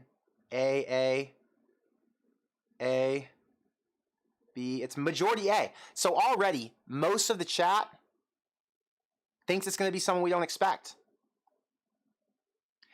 You've got to realize, Luke Fickell would count as someone we don't expect. It's pretty mixed. It's tough, guys, because here's the thing. I totally understand all the B's. Man, it's a lot of A's now. I don't know. Okay, it's a mix. I got to stop looking. It would make sense that he hires one of these guys because those guys fit the bill as to what he's looking for, right? But it would also make sense that he has not said anything. He has not told anyone what he's looking for. Literally no one knows. So when Sean Callahan goes and reports that Trev Albert's number one on his list is Chris Klieman, and I heard that through another Power 5 coach, again, we're getting back to the game of telephone. We talked about that earlier. The game of telephone where Deion Sanders calls one coach and that coach calls another coach, and then everything gets misinterpreted. Well, maybe Chris Klieman is Trev's number one of the day that he's calling, not number one for the entire search, right? So who knows? It's going to be interesting. We'll have to see. Let's see how it goes down. Thank you guys for participating in that little poll. I like to make sure that I know what you guys are thinking too. Tater, thanks for the $5 super chat. No, Nebraska's wallet has big dick energy. Any coach Trev wants, we can afford. Promise that. The subtle reminders are what I need. My heart rate's going to start pumping again. Tater's just trying to get me amped up. Nebraska can get what the hell they want. Money talks, do not forget that. A $180 million facility, it speaks. It's loud. Coaches want to go where the biggest investment is in their program. It's fantastic that Kentucky said, we're a basketball school, but Mark, we're going to pay you like a basketball coach here, even though you're a football coach. Lane Kiffin complains constantly about he could not keep Durkin. Durkin was his DC last year, who was fantastic. Ole Miss would not put the money up to keep him from going to Texas A&M. Is Ole Miss committed to winning? Or is Ole Miss committed to saying, we need to stay within our bottom line and bullshit, whatever? No. Texas A&M said, we want to win football games. Texas A&M's, they're screwing other things up. But at least they said, we're going to go full force, and we are committed to doing what works. We're committed to doing what's right. We're committing to following the leader. Jimbo is who they made that leader. Argue with the wall. I can't talk about that conversation because I don't think he is the right guy. Point is, Nebraska has shown, and their wallet says, they will do what it takes to win now. Will Trev pull the trigger and say, we're on Texas A&M's level. We're going to do whatever it takes. We're going to cheat the system. We're going to go out and drop, duffel bags in players' apartments. Whatever we got to do to get the right guys here, to get the right coach here, to build the right culture. Whatever it takes, I'm going to go find the donors to do it. Is he that kind of guy? The wallet says he is. We'll see. We'll see what happens. Beansy, thank you for the $2 super chat, and thank you for admitting that you're Trev Alberts. I appreciate you. Dreamin' Digital says, I'm going to miss these hype sessions when the season's over. I'm going to miss these sessions too, because this is when I'm at my most passionate. This is when I'm at my peak. We'll get it for December, though. I'll get excited in December, because we'll have a lot of things to talk about then. Matthew says B, we've mentioned everyone.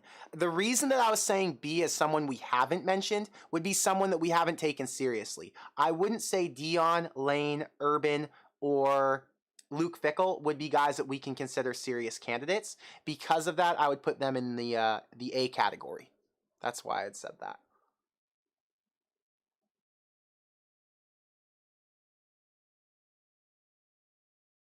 Dion says, Warren Buffett needs to spend $1 billion and buy the Georgia staff. That's a fact.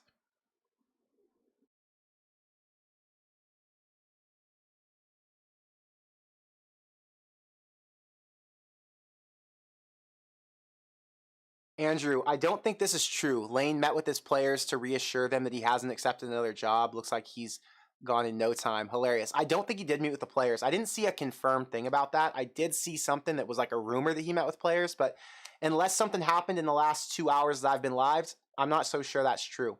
But either way, it doesn't matter. He very well could be gone in a week.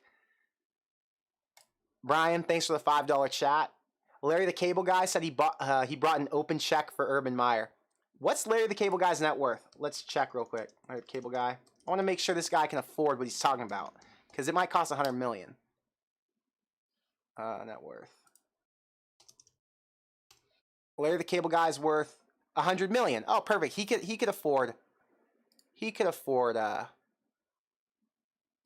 Urban. I like that. Thank you for the $5 super chat, by the way. Pelshasser, thank you for the $2. Thoughts on Cam Taylor-Britt, the former Husker DB. Cam Taylor-Britt played in this game for the Bengals the other day. I don't know what his stat line was, but I think he led in tackles. Here we go. Cam Taylor-Britt put on a show. He had a team-high 12 tackles during the win, 9 solo tackles. And his nickname with the team is the Energizer Bunny. Nice. I didn't watch this game. I was on a plane coming home from Omaha on Sunday. But I did hear about it. I did see it on social media. So congrats for Cam. I'm really glad that he's breaking out. He should be... is he a starter now, or did he just get promoted to a starter for that game? Either way, I'm sure he has a really promising future, and I really like the Bengals. So congrats to Cam. That's fantastic for him. That's my thought.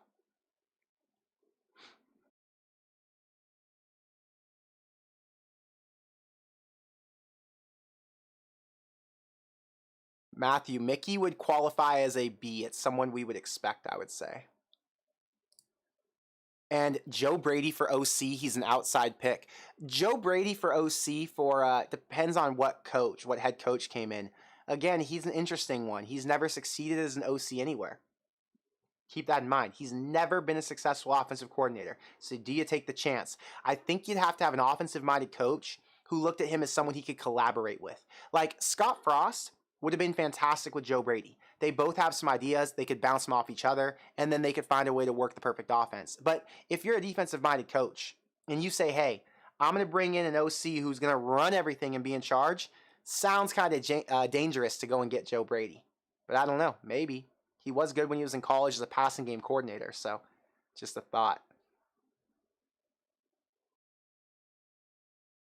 All right, guys. Well, it's been 2 hours and 7 minutes. I got to get out of here. I got to get to Santa Monica, which is like a 30-minute drive for my friend's birthday dinner. Haven't seen him in a long time. He just flew in from Miami. So with all that, I'm really glad we got to do this stream tonight. We had between 400 and 500 people on the entire time, which shows me people still care. Thank God, because this is going to be a long offseason if people don't. I'm going to do an Iowa preview tomorrow. Might be short, but make sure you check that out tomorrow or on Thanksgiving before the Iowa game. Give you all the things you need to know. And from there, we've got the live stream on Friday after the Iowa game. And that'll be kind of our last time to talk before the potential hire on Saturday morning. And it might not be Saturday morning. It very well could be on Sunday, or it could be a week later if that coach is coaching in a conference championship game. So we'll see. I'm excited for it. Big things ahead either way. Big things for the positive or big things for the negative. But yeah. All right, guys. Thanks for being here. And I will see you guys in the next one. Go Big Red.